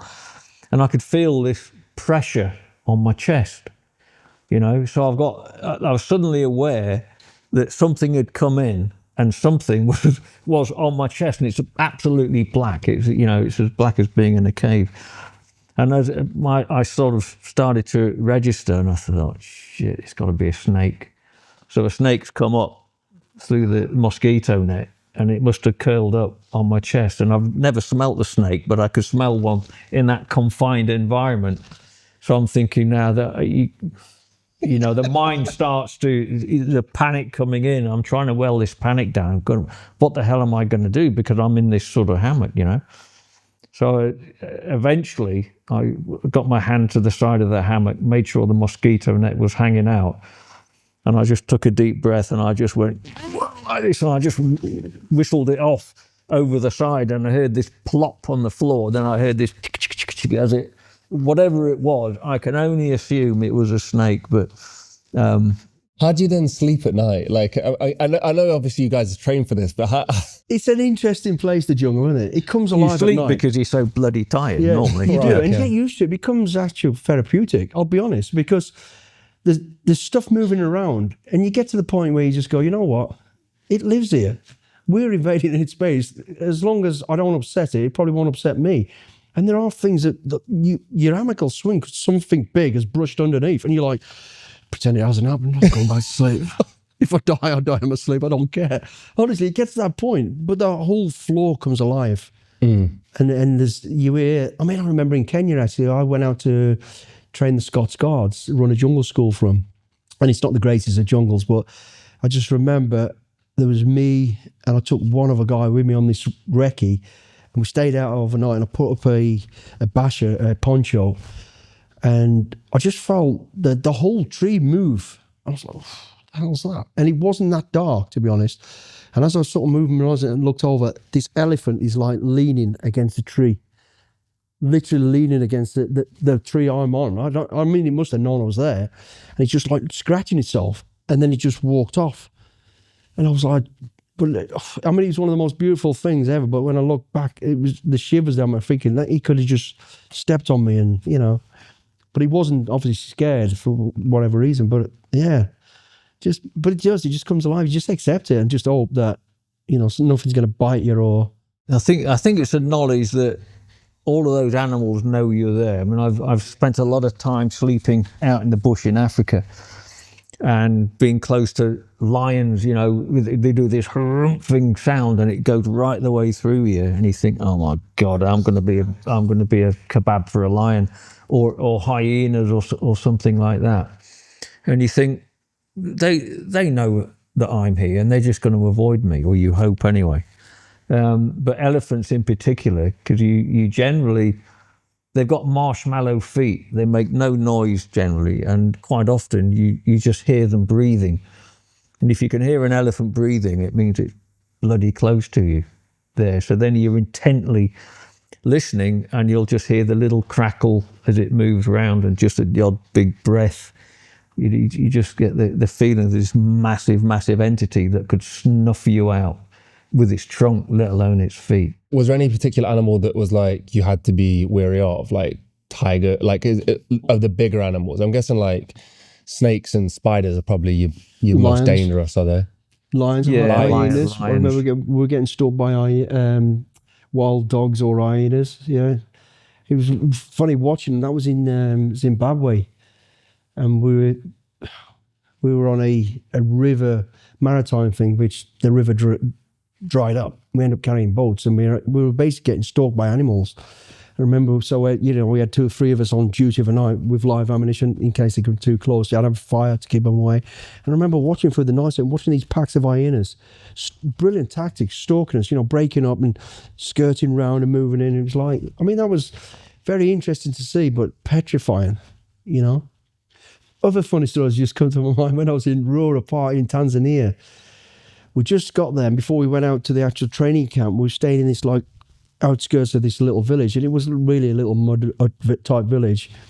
And you just talking about the lions. The lions of night were moving around, and the roar, it's petrifying. And I'm just looking and thinking, it could knock that wall down, or if it wants to. But I remember on day 2 of being there, me being me, I thought, I'm going for a run. And I was with Rog, another one of our friends. Yeah. I go off for a run, not thinking. And I go out anyway, I'm coming back into the village, and the whole village is stood there jumping up and down. And I'm thinking, oh, they're welcoming the white man who's gone out for a run. And as I'm coming through, the guy that once spoke good English goes, "You crazy, you stupid man." I'm like, what's wrong? I'm just going for a run. He goes, the lions will eat you. I went, when was the last time a lion ate someone? He went, yesterday. I went, shit. I never went out again. That was in, and then the same village, because we're getting sort of to know the place, and I'm walking through the village, and we just got Skype, and I must have had a laptop. I had a phone or something in my hand, and I'm on Skype to my daughter, and I'm going, look at this. And there was an elephant like next to it, not far away. I'll show her the elephant. I was, wow, the size of it next to this house or this hut thing. And I start walking off and we're chatting away, and I'm talking, she goes, Dad, over your shoulder. And I went, shit. I swear, I was this fucking elephant's coming down the road after me. I'm sprinting. I mean, they're all funny stories, and I laugh about it now, but, you know. I remember thinking about Belize again. I went out to Belize, and we spent 2 months in one place. We literally went out on a helicopter, spent 2 months there. And we were running courses for various different organisations, a bit of survival and various other things. So we were there for so long that all the animals that generally disperse when you go in, they were all coming back in. And so we were having puma and jaguar. You could hear at night. You could hear them, and they would do like almost a close target recce. You'd hear them, and then the next thing they're over there, then they're over there, and they're going around. You know, obviously because you're in their territory. But there was one night when I was up doing something in the sort of the stores basher, and we build A-frames to sleep in. And my mate Stu, he shouted me over, and it was dark, and he was going, "Hey, get the shotgun, get the shotgun!" So I grabbed the shotgun that we always kept and went running up. And there was this huge commotion. The bushes were moving. Something was dragging its way through, and you think there's nothing out in the Belize jungle. There's no elephants or anything like that. So I'm aiming the shotgun, waiting for this thing to come out. And this creature came out, and it had vines across its front and little tiny eyes, looking. And we were like, what the hell? It's about the size of a donkey with a head with a small trunk on it and really odd feet. And we'd never seen one. It was a tapir. Tapir. It was a thing called a tapir, and it's like God made this animal out of little bits he had left over. Really, really weird. I've got tapir stuff. And it's just, they have a pathway, and they just go on that pathway, and we'd built our beds on its pathway. So this thing used to come through, regardless that we were there with candles on. And one of his defences, I think, is its pee. Its pee is like a skunk. It stinks, and it's fucking accurate with it. So we had, it was Belize as well. We're in Belize. We'd bash it up, and this thing had crashed into the middle of it in the middle of the night. I'll never forget it. I remember the Moz in there, and I could see the back end of it, and the next thing is like a jet of water hits the net, and I'm covered in it, and it was its pee. You realise you're probably one of the few people on the planet that's been pissed on no, by a there's more than me tapir. that night, particularly. But yeah, because I always tell the tapir story, and you just reminded. As soon as you were describing it, I knew exactly what you were going to say. Yeah, because they're not violent animals, but we used to they're see just clumsy. the footprints like a three-toed, like a dinosaur. We see them on the river and go, Call what it a the jungle cow. the hell is this? So something like that. It's a weird. Anyway, there's loads of stories, mate. Yeah, we could go on. Hippos attacking the boats. They're quite so. Oh, mate, Hippos they're quite vicious. Hippos scary, are yeah. really dangerous. Yeah. Right. Okay. When we did that one through Zimbabwe, we had to, you'd literally get to a point and you go, right, they're all there, they ain't going to move. You've just got to go for it. And, and it wasn't my boat, it was one of the boats. It got its teeth through the front of the boat, just missed the guys and stuff. Yeah, they'll attack you. They've killed more people than any other animal, I believe. That and buffaloes, right? Yeah, the buffaloes are bad one. And they can shift. Those hippos can move, mate. I've heard that, yeah. Smashing through the reeds as you're going down the ravines, and you think, oh my God, I hope you don't come out near me, because it's like a house dropping on you. Yeah, good but funny, dangerous stories, I suppose.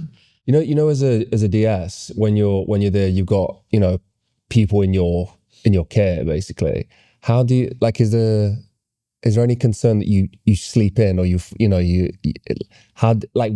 what's the mentality that you've built to not, for that not to happen? To sleep in? Not to oversleep, to, I don't know, get lost. You've got to there's so remember, much pressure on you guys. Mate, there's a lot of pressure on you, but you've got to remember, you are their window.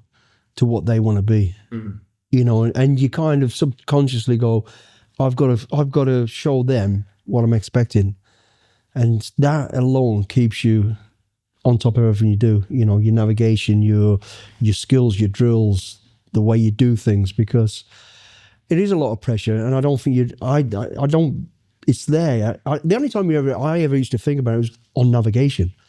Because if you take it, and I've done it, you take your mind off the game for a bit and they're off, then I always say, if the patrol gets lost, that's your fault, because you're there, they're still learning. You know, so that pressure was the only real pressure I ever felt. Everything else, I always knew they're watching the way I carry my weapon. They're watching the way I conduct myself. And I'm always aware of that. And I don't put it on because they're there. It's not who I am and who he is. That's who we are. You know, so and it's memory muscle. You do it so many times, and there's a reason why we're doing all this.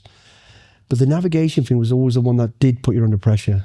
Again, I remember just while they're off doing a recce, I saw a monkey. It was like a ghost monkey. I never seen one before, a white one. So they're all up to ground anyway. So I start following the monkey down to the river. I'm like, oh. Then a pig comes past. What pig? I'm like, oh shit, where am I? Fuck, where did I leave the patrol? And then tracking my way back. But your heart's pounding because you think if they've got up and moved off now, because they don't know where you are, you're just shadowing them. I've got to put this a world of pain. You can lose somebody in the jungle forever.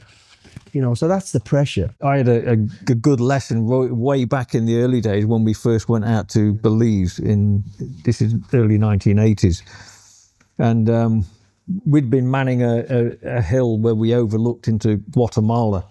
And I decided one day, we'd heard a bit of a commotion, and I walked down the hill just on my own, bit of a pathway, and I sort of followed this for a while. And then something caught my eye, and I sort of stepped off and had a look around.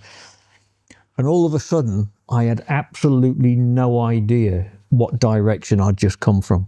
And it was the most awful feeling welling up. And I sort of went that way a little bit, and I thought, you don't recognize everything because you've got no sense of direction through the sun or anything else. And I went round and round in circles for a while, ever decreasing circles, and I thought, I'm lost.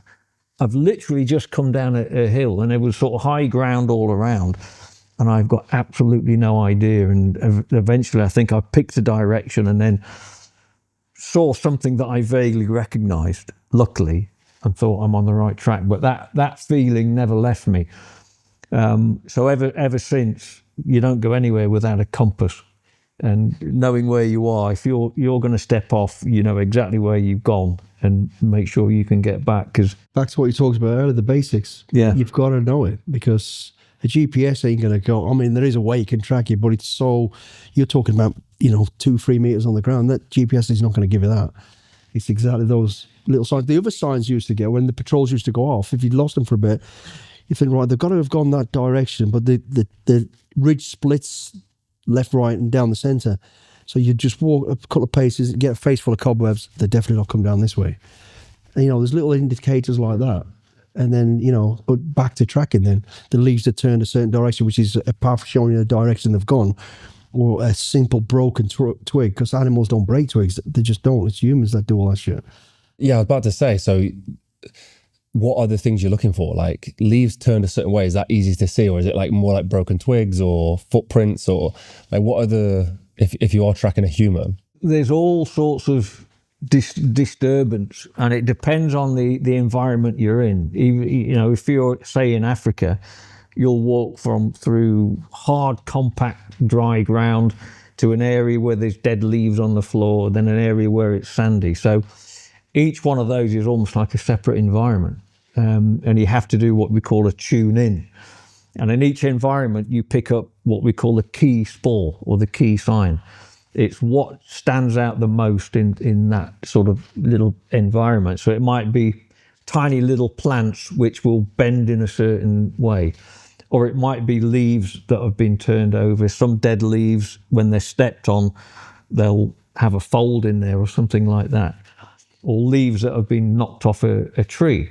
And what you do, and the rangers generally become really good, and they'll be looking around, looking for a direction. They've sort of lost the track. They'll go and they'll pick up a leaf, examine the end of the leaf, which is what we've taught them to do, and work out how long ago was that knocked off, and they'll go, okay, it's this way. So talk us through that. What's the science, or what are they looking for when they? You do a comparison. So if you find a leaf that's been knocked off a tree, for instance, you pick it up, you break another leaf off, and you do a comparison, because it's a color change. Where that's left, it'll be a certain color, and then that will start to degrade. So you pick up an old leaf and look at that. No, that's come off. Pick up a new one. Yeah. The comparison. Same with a snapped twig. You pick up a twig, you look at the end that's snapped, you snap it again, you look at and you do a comparison. Is it old or is it newer? So everything that is there will give you an indication. And this is obviously the extreme side of it, because most people are not disciplined as we are. But when people know they're being tracked, then they're very aware of not to leave a footprint, because the obvious thing would be a footprint, or a piece of rubbish that they've dropped. I mean, that does happen, but once they've got through that, you're going after an enemy that is pretty professional. That's the detail you got to get down to. Something like a grain of sand in a leaf, we call it transfer. That sand hasn't jumped in there itself. It's been picked up on a foot, and it's been deposited there. So that might just be one of the indications. And if you think, well, it rained yesterday, so the rain would have washed that out, but it's in there now. So the weather is also very, very relevant. How long ago did it rain? Has this person or this animal or whatever passed through before the rain or after the rain? And that can give you an indication, of time as well. And other animal tracks. So if somebody's walked through and you see tracks on top of the footprints or the sign, okay, what kind of animal is it? Does it move at night? When did that animal pass through here? Or are our footprints on top of the animal tracks? So that again gives you an indication of when did that person pass through here. And that's all the thing that as you go through your long days tracking, you're pointing this out to people so that they start to look for it and they become aware of it. Just a quick interruption for the video, guys. As many of you know, we are independent creators and filmmakers, but there is a massive attack on us right now. Traditional media over the last few years has started to slowly die. They are no longer the independent voice that you first thought they were. That's why we've created Mulligan Brothers Patreon. We've built something special for our most dedicated supporters, and I want to break it down for you real quick. The supporter tier gets you ad-free early access to both video and audio versions of Mulligan Brothers interviews 24 hours before it goes public. The executive tier gets you everything that a supporter tier gets, plus more. Exclusive interviews and behind the scenes content, walk and talks, daily routines, unreleased interviews, the stuff that you don't see anywhere else. And finally, the executive producer tier. Everything from the supporter tier and the executive tier, plus exclusive perks. Access to our treatment packages. Be the first to see which guests are coming up and get insight into the topics we'll be discussing before anyone else. And you'll even get an executive producer credit on every single documentary that we make. So if you've ever wanted to support the Mulligan Brothers mission of inspiring change so we can go around the world and get these stories that nobody else will, this is exactly how you do it. Go to patreon.com/Mulligan Brothers or click the link in the description or scan the QR code on screen. Join the community and help us inspire change. Let's dive back into the video. When you're picking people for this, what are you screening for? Because it sounds like a high level of intelligence, like depth of thinking, like there's a lot of layers to the thought processes. Some people have more of a natural ability to do it. Some people, they're just not getting it. They're not picking it up. Now we talk quite often about training women to be rangers or to take this role. And something I found, especially with the tracking, is that women bring another layer of almost intuition. Because when you're tracking somebody, you're not just following the signs and tracks. You're thinking, what is this individual doing? Or where the track runs out, you can't see it anymore. You have to look up and think, okay, where are they likely gone? What is the reason now I'm not seeing this track? Okay, it's because the ground is too difficult and hard. So where would that individual or that target have gone? Probably that direction there. So that's where I'm going to focus my efforts now. and go that way. And the women are far, I've found, quicker at doing that. And you don't really have to explain it because it's almost obvious. Whereas quite often the guys will still be staring at the ground, and you think, no, look. If you look through that way, can you see now? And they'll go, oh yeah. So they'll go through. So some people are quicker at doing that, and some people, are just kind of sluggish. You've got to have good patience and perseverance. Yeah. And that gets speeded up as the word he used, tune in. Once you've tuned into it, and it is, because I was never a massive fan of it initially, because I ain't a patient person.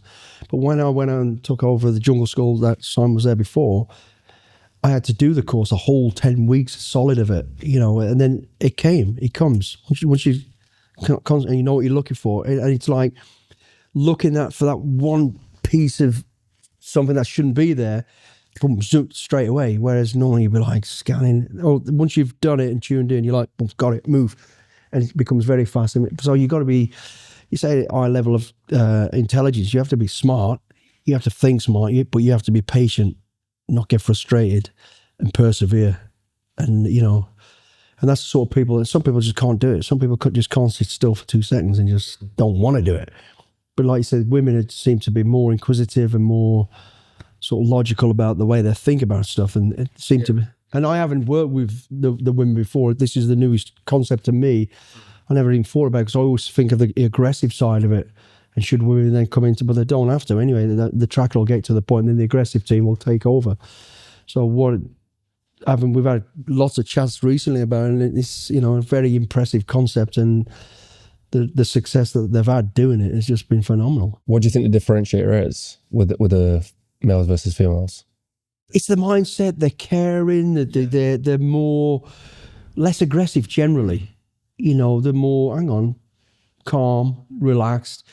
Think a little bit more about it. Guys are a bit, where's the answer? I need to find the answer. We're a little bit more too pushy. I mean, that's how I. After I spent a few years going backwards and forwards out to Africa and different countries, it's a bit like a penny dropping thing. You notice how hard the women are toiling in the fields and everywhere, whether they're young, whether they're old. They might have a baby strapped to them, and they'll stop and they'll breastfeed the baby, and then they carry on.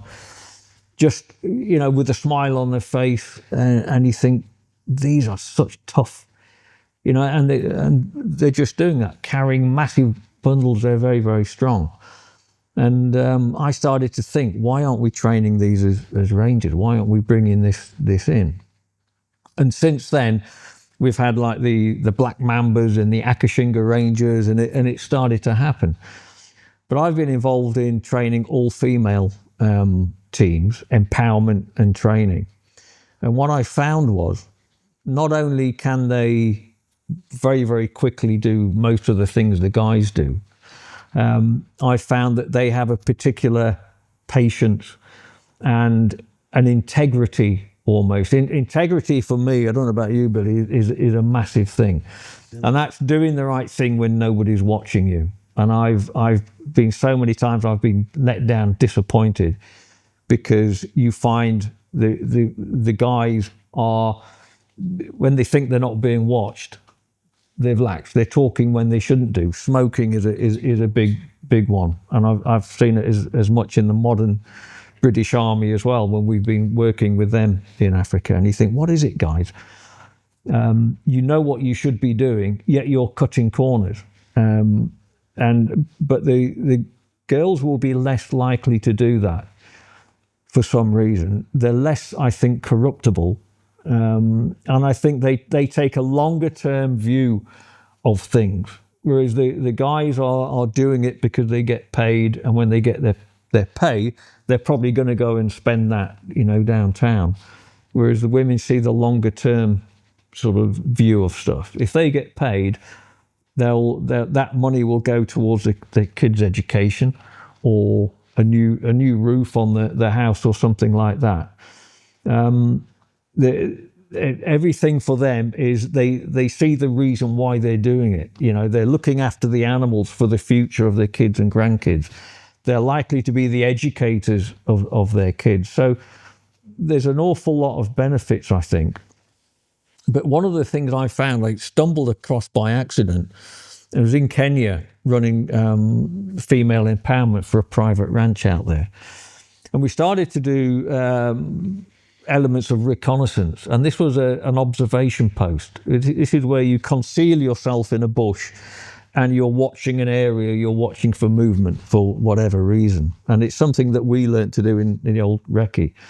And the reason why you have to do a selection to do those sort of things is it's a difficult skill, a high-level skill.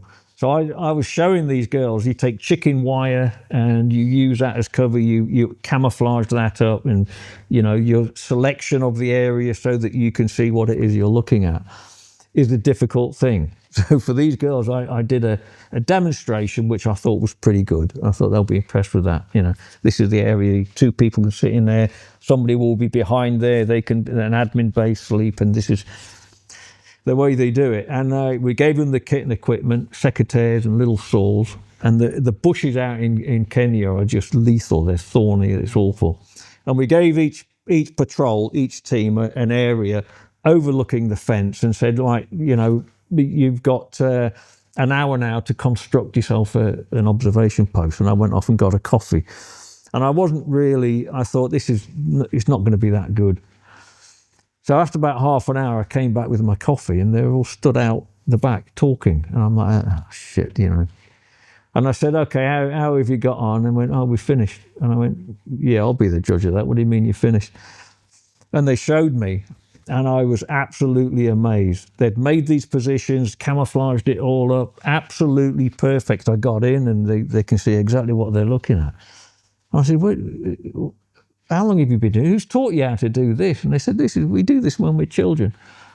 And I found that they've got this natural ability to do that. And not only that, but they would sit there quietly doing the job properly. And then we got into sort of camouflaging themselves out and hiding in the bush and jumping out and arresting people. And I thought, we've really hit something here, because these girls are so good at this whole reconnaissance thing. And then we did the tracking course with them, and they're so quick on the tracking. I thought, wow, what we could do with these girls, instead of trying to mix them in with the guys and saying, how are they going to, integrate? Is it going to be an issue? These girls can be the reconnaissance, the eyes and ears of this park, this private ranch, which were getting rhinos. Whereas the guys can be the heavy hitters. They can be responding to the women, who are seeing movement or whatever. And I thought, this is the perfect mix, and this is how these girls should be used. And it all went pretty horribly wrong when the owner of the park decided not to employ them after we'd done all this training with them. And it's a longer story, but they all went home and they weren't employed. But it was and this has stuck with me now, and we're trying to persuade other parks to do this, because as soon as you talk about women rangers, everybody blocks it out and they say, oh no, they're going to have babies and there's going to be problems, they have periods and there'll be issues with a distraction to the guys.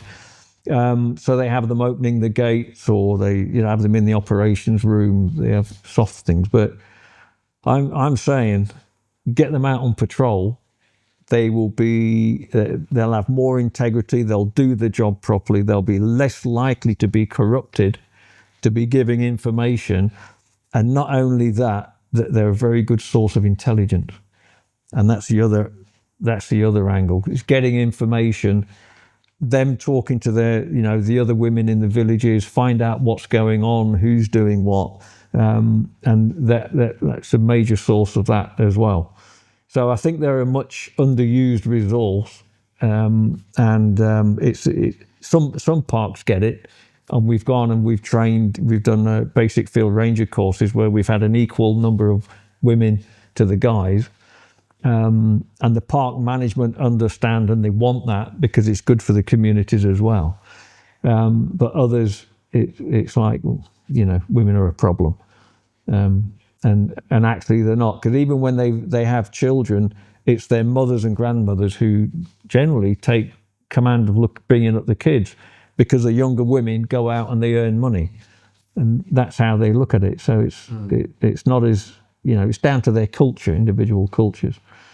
So there's a lot more to do with the development of women and empowerment in the parks, I think. Do you think that stretches across to other military forces or into military forces, like having, I know obviously females are there is inclusion, but there's obviously been a conversation about that over the last 10 years or so. Yeah, That's a difficult one then, isn't it? It is, but I mean, there's always a place for women in any environment, and in the military, there's certain things that they should do and can do, and there's definitely certain things they shouldn't be doing. I would never advocate for women to be on the front line, jumping into trenches and bayoneting people and doing all that horrible stuff.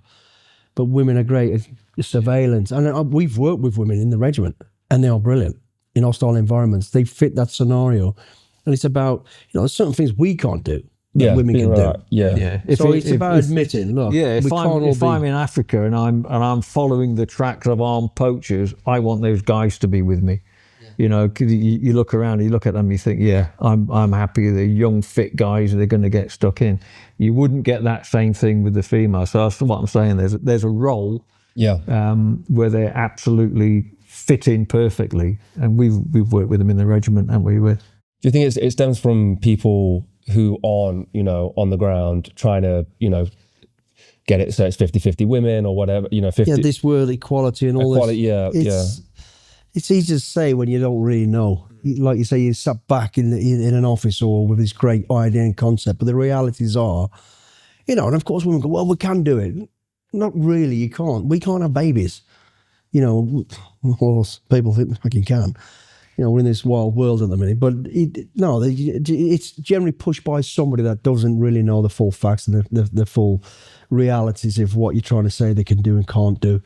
And that's not a knock at women or at anybody really, but that's the facts. I wouldn't be comfortable being in a trench with a woman. It's that psychological effect as well. I'm not saying she's not good.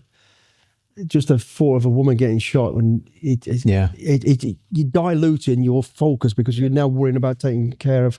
Although we take care of each other, but hey, if you get shot, we knew this was coming. You knew it was coming. It's different when different instincts. It really is. It's that instinctive thing, and so I think back to the what like.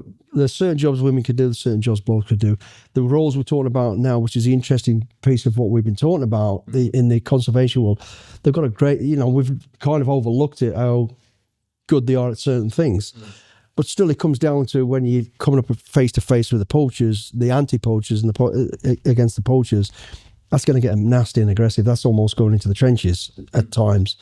Then they need to be out of the way and step back, in my opinion, and I'm sure Simon's the same. I mean, if it's confronting people who are coming in doing illegal logging or collecting honey or something like that, well, it's not an armed thing. It's not going to turn into violence, and then women would be perfectly good at doing that. But if you're in a situation where things are going to get hot and nasty, in some of the parks we've worked in, everybody's armed, even the women are armed. Then if you're going to end up mixing it and fighting and that sort of stuff, then what does the honey collection like?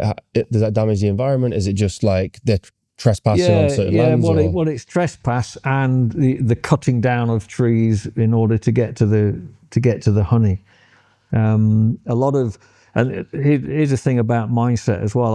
I've met people whose sole job is to introduce beekeeping into the communities so they don't come across and they don't destroy the trees. And there's one guy, they've developed this easy to assemble hive. They go out and they show them how to do it, and they don't need all that suit stuff, they're very, very good. And I had to laugh. He said, I came back 3 months later to see how they were getting on, and he said they'd sold all the hives. And that's this thing, we can get money for these today. It doesn't matter that we can. It's that I'm not interested in this. Somebody did a similar thing with rabbit breeding, thinking that you can, they breed so quickly. You can have all the food you want. You don't need to go into the bush and trap animals and snare. And they come back and they sold it all because the chief, he's got himself a new moped for that. Plant a tree that's going to give you, mangoes in 50 years, and it'll get cut down for firewood. So it's something I've noticed is there's that live for now, the future can take care of itself mentality out in these places. So a lot of good stuff. People with big hearts have gone in there to say, I've got a solution for this. But unless you're there, in a supervisory role, making sure it's done properly, and it's the same with training quite often. You go in there and you can train rangers to do a certain role, but when you come back, you found that they've diverted back to what they were doing before because it's easier. Carrying a big cooking pot, putting it on a fire, sitting around it is not the method of patrolling we want them to do, but it's what they will do, and they'll default to the easiest. And again, this is where the women might do it a little bit more as they should. Yeah, another lesson from that, sorry, it's just brought me back to something else, is so when you're doing something like that, you've got to have experience and knowledge and understand, it's all right, go out there, do this, stop, but you've got to see the whole picture and what the impact's going to be, having the right people doing the job, all the bits and pieces. Because someone just come to mind there, you talked about building the only things, and but unless you're monitoring and give them something else to keep it sustained, it's a complete waste of time, as proved. So they want the money now. Yeah. I remember when we went into Haiti after the earthquake, and we ended up, because people were in a bad situation, we ended up having all this rice being brought in from America, from everywhere else, and just handing it out, giving everything away. And what we failed to realise, their culture was, they had the little farmer who sells his rice on the street every day, and that's how he makes his living, and lots of them done it. We then just destroyed all that economy by thinking we were doing the right thing, and then but not realising, hang on, you need to have knowledge and experience of before you do anything. How is this going to impact, and what is the long term? You've got to look long term, and we didn't. So I was guilty as everybody else of buying all this rice myself and giving it out, thinking I was doing a great thing, but I was helping people immediately there, but I was destroying the whole long term economy by putting that farmer who used to sell his 4 bags a day to keep his family. Do you know what I mean? So yeah, I've spoken a couple of occasions to the old folk in the communities and said, how have things changed? I'm always interested, and quite often they'll say, it used to be fine, but it changed when the aid agencies came in, and they started putting water pumps in and stuff, and it's disrupted the whole way of life that they had. And you just have to shrug your shoulders and think, people are doing what they think is right, but you've just totally changed the whole way of life. Okay, people might be walking a mile to get their water, but they've been doing that for years, and it's a really difficult one. I think I remember being out in Kurdistan quite a few years ago, and I was with a Canadian oil company who were doing exploratory drilling, and there was drilling rigs all over the place, and they were moving into these really remote environments, several hours drive from the main cities, where people had built their houses out of mud brick, and there were wells, like artesian wells and everything. And they'd lived this life, and they'd herded goats. And all over these foothills, there was goat tracks, even when there were no villages anymore, thousands of years. And the oil companies were pushing in these roads.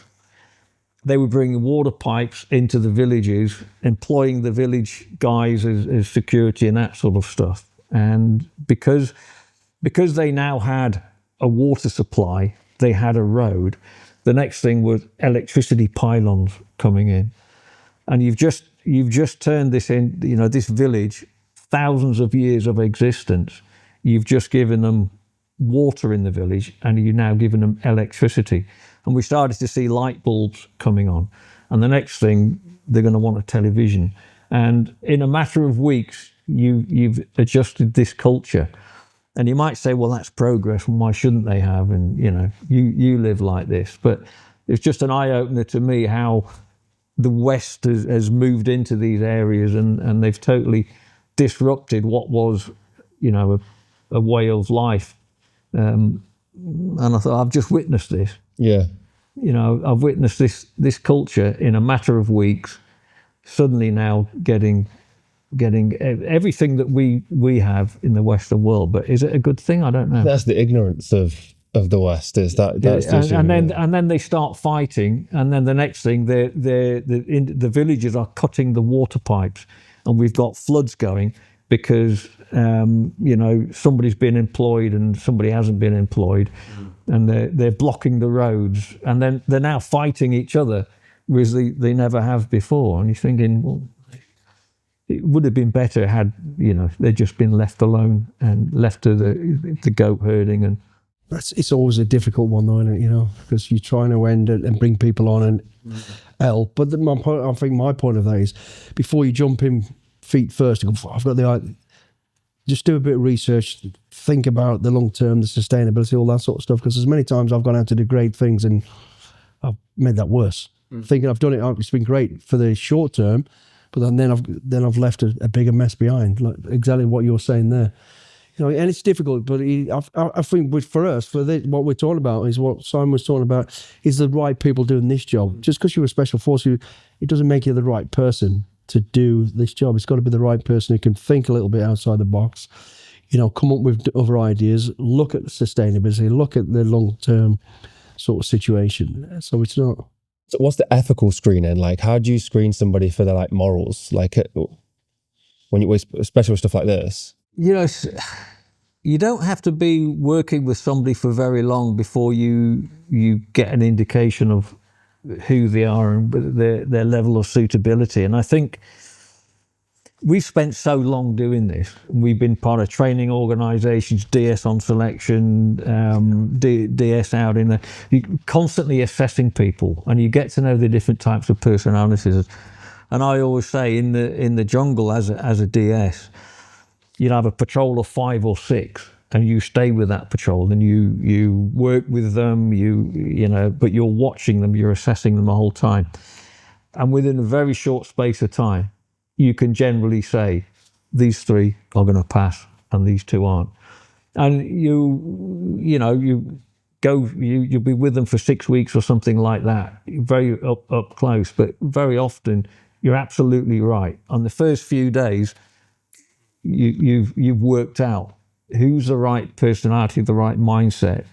What's the thing that you see and those people you can pinpoint straight away, like these guys are going to pass? People without an ego, people who are willing to learn, people who are willing to make a mistake, admit it and work through it, as opposed to try and hide it and, you know, bluff it and it wasn't their fault, it was somebody else's. So it's really their character. It's reading what their true characters are. And it's a beautiful thing about when you talk about SAS selection and who you're choosing to go on the regiment.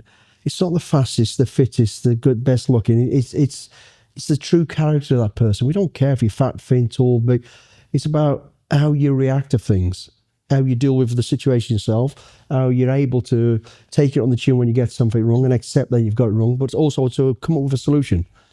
You know, think it, and it might not be a great solution, but at least you know an attempt. So you're looking for that sort of character, that sort of person, and particularly in something like this, because you're dealing with a lot of cultural issues, political issues, you know, administrative issues and environmental issues.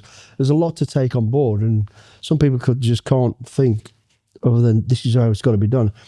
And I remember the early days of having anti-poaching, people coming in, you'd have X regiment, X whatever, and all you can think of is, yeah, simple, train them to kill a poacher. No. That's not what it's about. It's actually not, that's the opposite to what we really want. It's about, this is true hearts and minds. It's getting people to, this is ours, invite and love it and do it for the right reasons, and to capture the people that are doing these bad things, to get up the chain of command. And believe it or not, some people just can't get that. They just have not got that character.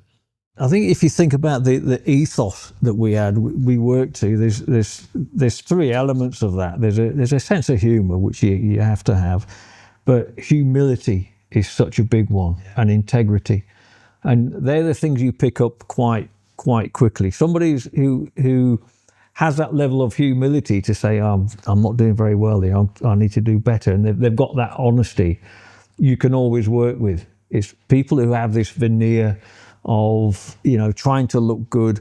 We used to have this term called the DS watchers. Those individuals who you can see they're trying to do their very best when they know you're watching.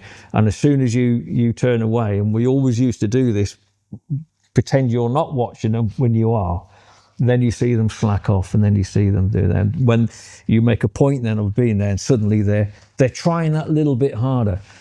And I see that now in people. It's just one of those things you pick up, and in the back of your mind you go, okay, it's one of these types of characters who will switch off, not do the right thing, will put the effort in when they think they need to, and that for me is a big thing. It tells you an awful lot about an individual's personality. It's interesting, just like this is why I think so many people from the audience can draw commonalities between the things you say, because I think we've spoken years ago on the channel about athletes, working when nobody's watching, and I can't remember who said that. There was an athlete who said that, but working when you're in the gym by yourself, like what is your character then? Like, what's your work ethic then? Not when the coach is watching, not when you've got a crowd in front of you. You're pushing yourself because you know that what you're doing is right, not what you think everybody else wants to. I think some people grow up from being kids. You sort of learn this survival thing as a child, how to fit in, and some people, they grow a sense of humor. I can make people laugh, or I can be a clown, or if I bluff, people will believe me. And it's those bluffers who've got through life, and I've seen these as rangers, and I've seen them in other walks of life where you pick up on this quite quickly, where they have this sort of overbearing confidence, and they sort of want to get close, and they're talking about helping. I can do this and I've done that, and you think, okay, that's great, yeah, you really are confident. But it's a little bit later on where you see them, and tracking's a great one to assess people, because you're now out on your own, and you pick up on these characters every now and then, the ones who really aren't confident, and they will lose the track very quickly, because we work with 2 trackers, and the next one will pick it up, making, okay, so you're and they'll go off and search an area where they know they won't find it, because they don't want to be following it, because they know that they're not really confident. But you can see they've kind of got through life convincing people that they're better than they are by just talking confidently, and people generally believe them. So you have to get under their skin a little bit, and really. And these are the characters that we see amongst us, like all the time. And that's how they exactly that. survive. It's finding their true character, and you find it generally spending time with them, being in difficult situations, deprived of food, deprived of sleep, wet, cold, uncomfortable, and that's why selection search is good for picking the right character. You see who people really are. Most people don't even know themselves, because they haven't had to be in that situation. But when they're in there, that's when you can choose that they're the right people who can be adapted to the role that you want them to do, knowing that you're going to get honesty and integrity. That's the key thing, and going to get the job done to the best of their ability. Because no one's perfect, we're all still going to make mistakes, but at least when someone's owning up to it, you can do something about it. When somebody's bluffing it. I've heard people, talk about a situation that I've been involved in myself and sell it better than me, and I was there, I'm like, hang on a minute. People listening go, he's so confident to speak, but I actually know that bloke's an absolute tosspot. My other benchmark for me is spending time with them, putting them in situations that are uncomfortable, but for me, having a beer with them as well. When I've had a beer with somebody, some people I know not everybody drinks, but most people do, and I like people who drink. And I've had so many people thought, that guy's on the ball, and then I've had a beer with him, I'm like, holy shit, somebody just poured water on a fucking gremlin. That ain't the bloke I was at the bar with 10 minutes ago, because unfortunately in our world as well, people have to have a drink and chill out, and you just need to know that You know, they're not going to turn into an absolute raving lunatic and undo all the hard work you've done over a frigging beer. You know, so they're my benchmarks. All the stuff, the ethos of the regiment that we've learned for years, honesty, integrity, humour. Sense of humour is paramount. You've got to be able to laugh at yourself and laugh at other people. It absolutely works, doesn't it? Yeah. That dark sense of humour is deep within the military, and a lot of people outside of it don't get it, but it's so key to knowing who people really are and how they're going to react to something, you know. Is selection enough to weed anybody out? No, you'll always get somebody who's slipped through the net, as they say. That's the key word they use. You know, someone slipped, but you won't. You'll get caught. It's a matter of time because selection is only 6 months. 6 months is a long time. It feels not really. You will get 98% of the right, but there's always a 1-2% at the end. But that gets found out later on because what you're stepping into in the regiment is a whole world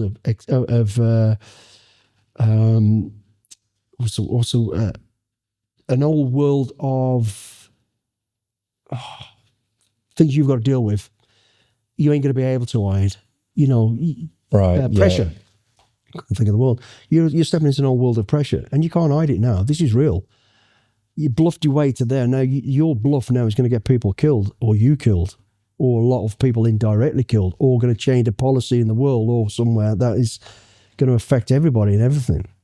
That's the level of stuff, you know, craziness. There used to be a system, wasn't there? And I've known it's very rarely that the regiment gets it wrong, but when they do, when there was somebody came through on my selection, who was there was some question marks over how he passed because we got to know him quite well.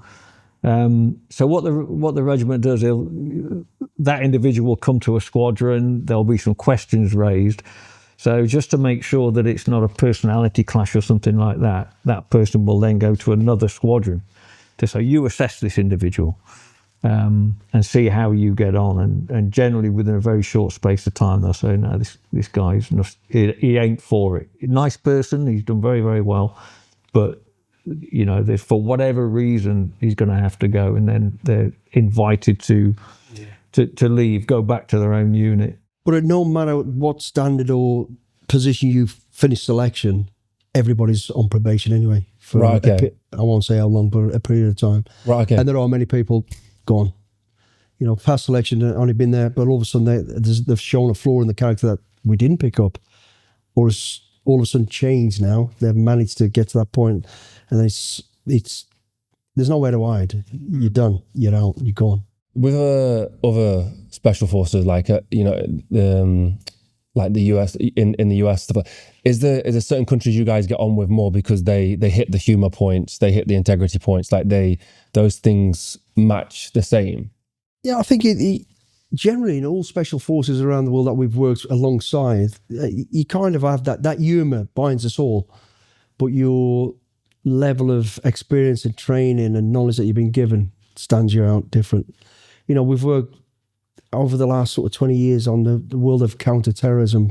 We've worked side by side with Americans, you know, so we've grown more and more and more. But I'll always say that we're a different level to anybody in terms of the soldiering side of it, I would say. I mean, it might have changed since I've left, but what does that bonding of character and camaraderie is the same, because they've been through a process that's difficult and only so many people get through. So there's something that in that gene, in that circle, as we've talked about from the start, something's there.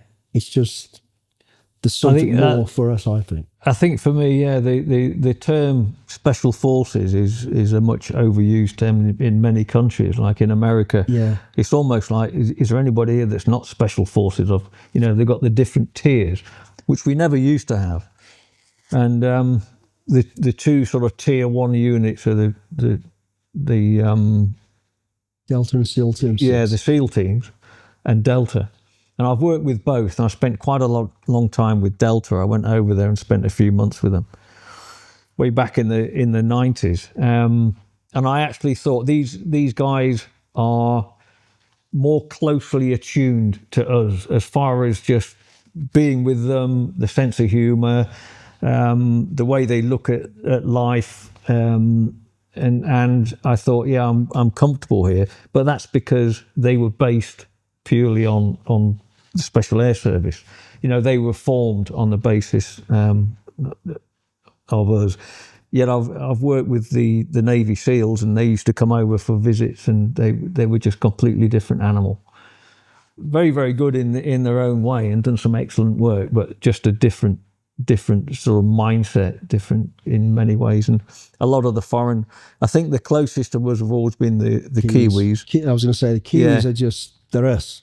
Yeah. They're us. You know, their humour, their operational sort of levels that they get to and push themselves to, and yeah, they're very much like us. You know, we're always the poor special forces cousins to somebody. We've never got the equipment, so we always have to adapt. We always have to overcome. We always have to go back to basics. That's what I think is always our mainstay of why we are different to everybody else. And the Kiwis are very much like that. Yeah. And I think their humour is they're exactly the same as us. They're as dark as us, if not darker. And that's why they've always fitted in. There was quite a few have come over, and I always felt it was a bit unfair, because if we wanted to transfer over to New Zealand, we would get straight in through the door. They have to do selection. They come over, they have to do the whole selection. You think, these guys are already badged SAS in New Zealand, bloody good guys, but they just get on with it. They come and they do our selection. Very often they'll get through, no problem at all. So we have a community who helps support us do this. It's a Patreon community. Connor, you want me to fire away what it is? If you could pick one skill or personality trait to have a successful military career, what would the skill be that you'd pick? To be honest, just be an honest person, and you know, don't be afraid to fail. I know that's two key things there, but I think I've told you this before. The one thing that sticks in my mind from my father, and my father's taller than you, bigger than you, and definitely harder than you. And everybody was scared of him, but I wasn't. I remember him saying to me, and I was a rogue, I was getting in a lot of trouble, and he sat me down and he goes, listen, I can't control you. You're going to go one way or the other. If you're going to be a bad person, the way you're going to go, do me one favour. He goes, do not be a liar. Be a thief, be whatever you want, but do not be a liar. Because I'll always get to the bottom of a thief, I'll never get to the bottom of a liar. And I'll never forget that. And I just think if there's one thing for anybody going for, just be honest. Accept your faults. Accept who you are. Just be a good person. Simon? Honesty, humility. Those who show the greatest humility will always rise up, because they're honest with themselves. And integrity. When you're doing something that you know you wouldn't do in another circumstance, then you've lost your way. So doing the right thing and not hiding that. So honesty with yourself and honesty with others is a damn good start point. And I would always say to any young people, you know, leaving school or whatever, that first impression with everybody you encounter will take you a lot further than qualifications. You know, being a good person, being noted for your good qualities will take you a lot further, I think, than your qualifications. If we're to try and get people to support right now, where would you tell them to go? Okay, the stuff that we're trying to do, there's two things where we're looking for support. One is to go down the road we're going to select our new trainers to replace us, to be in a position to be able to push as much, to take them almost on a fast track, to give them the credibility to enter the conservation sphere. Because it's almost like if you haven't worked in conservation, you won't get a job. So we've got all the contacts, but we've got the knowledge. And we want to start a process of briefing, selecting, assessing, and taking people on our journey. But we would like some donors to help us to do that. And I've had donors before to run courses, and they've pledged to come out and get involved, so they can see where their donations are coming, and we'll do training with them.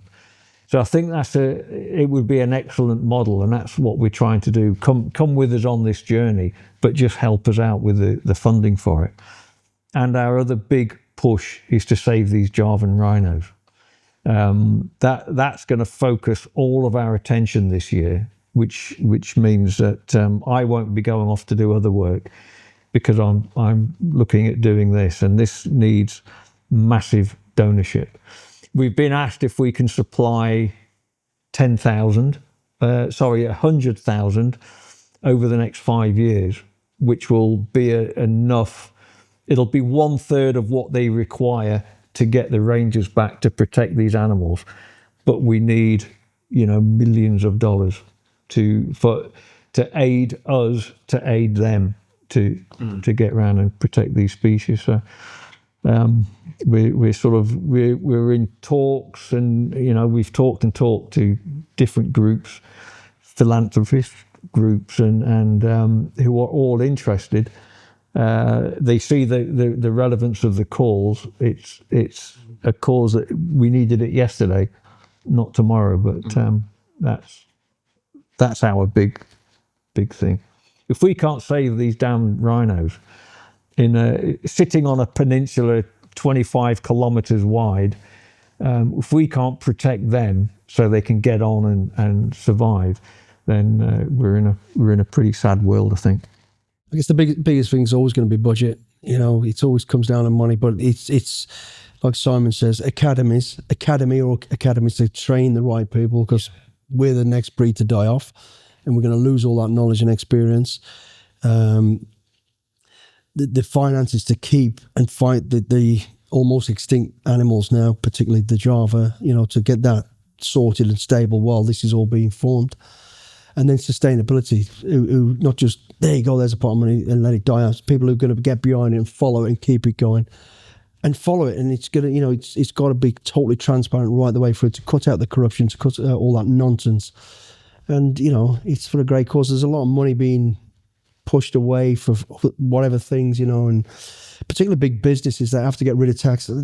This is the place to go with it and do something and have that as the great thing that you're doing as well, with the extra money if it's there. Yeah. But that's the push. It always comes down to money. It's the horriblest thing to ask for, but and one more thing I forgot, and people in power.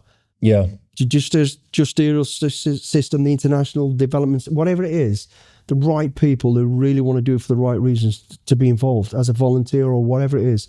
So that chain can be solid all the way through. This end is great. Stopping this end, it's like having a bath with 10 holes in it. It's all right plugging 3 of them up, but the rest are going to keep leaking. We want to plug every single bit.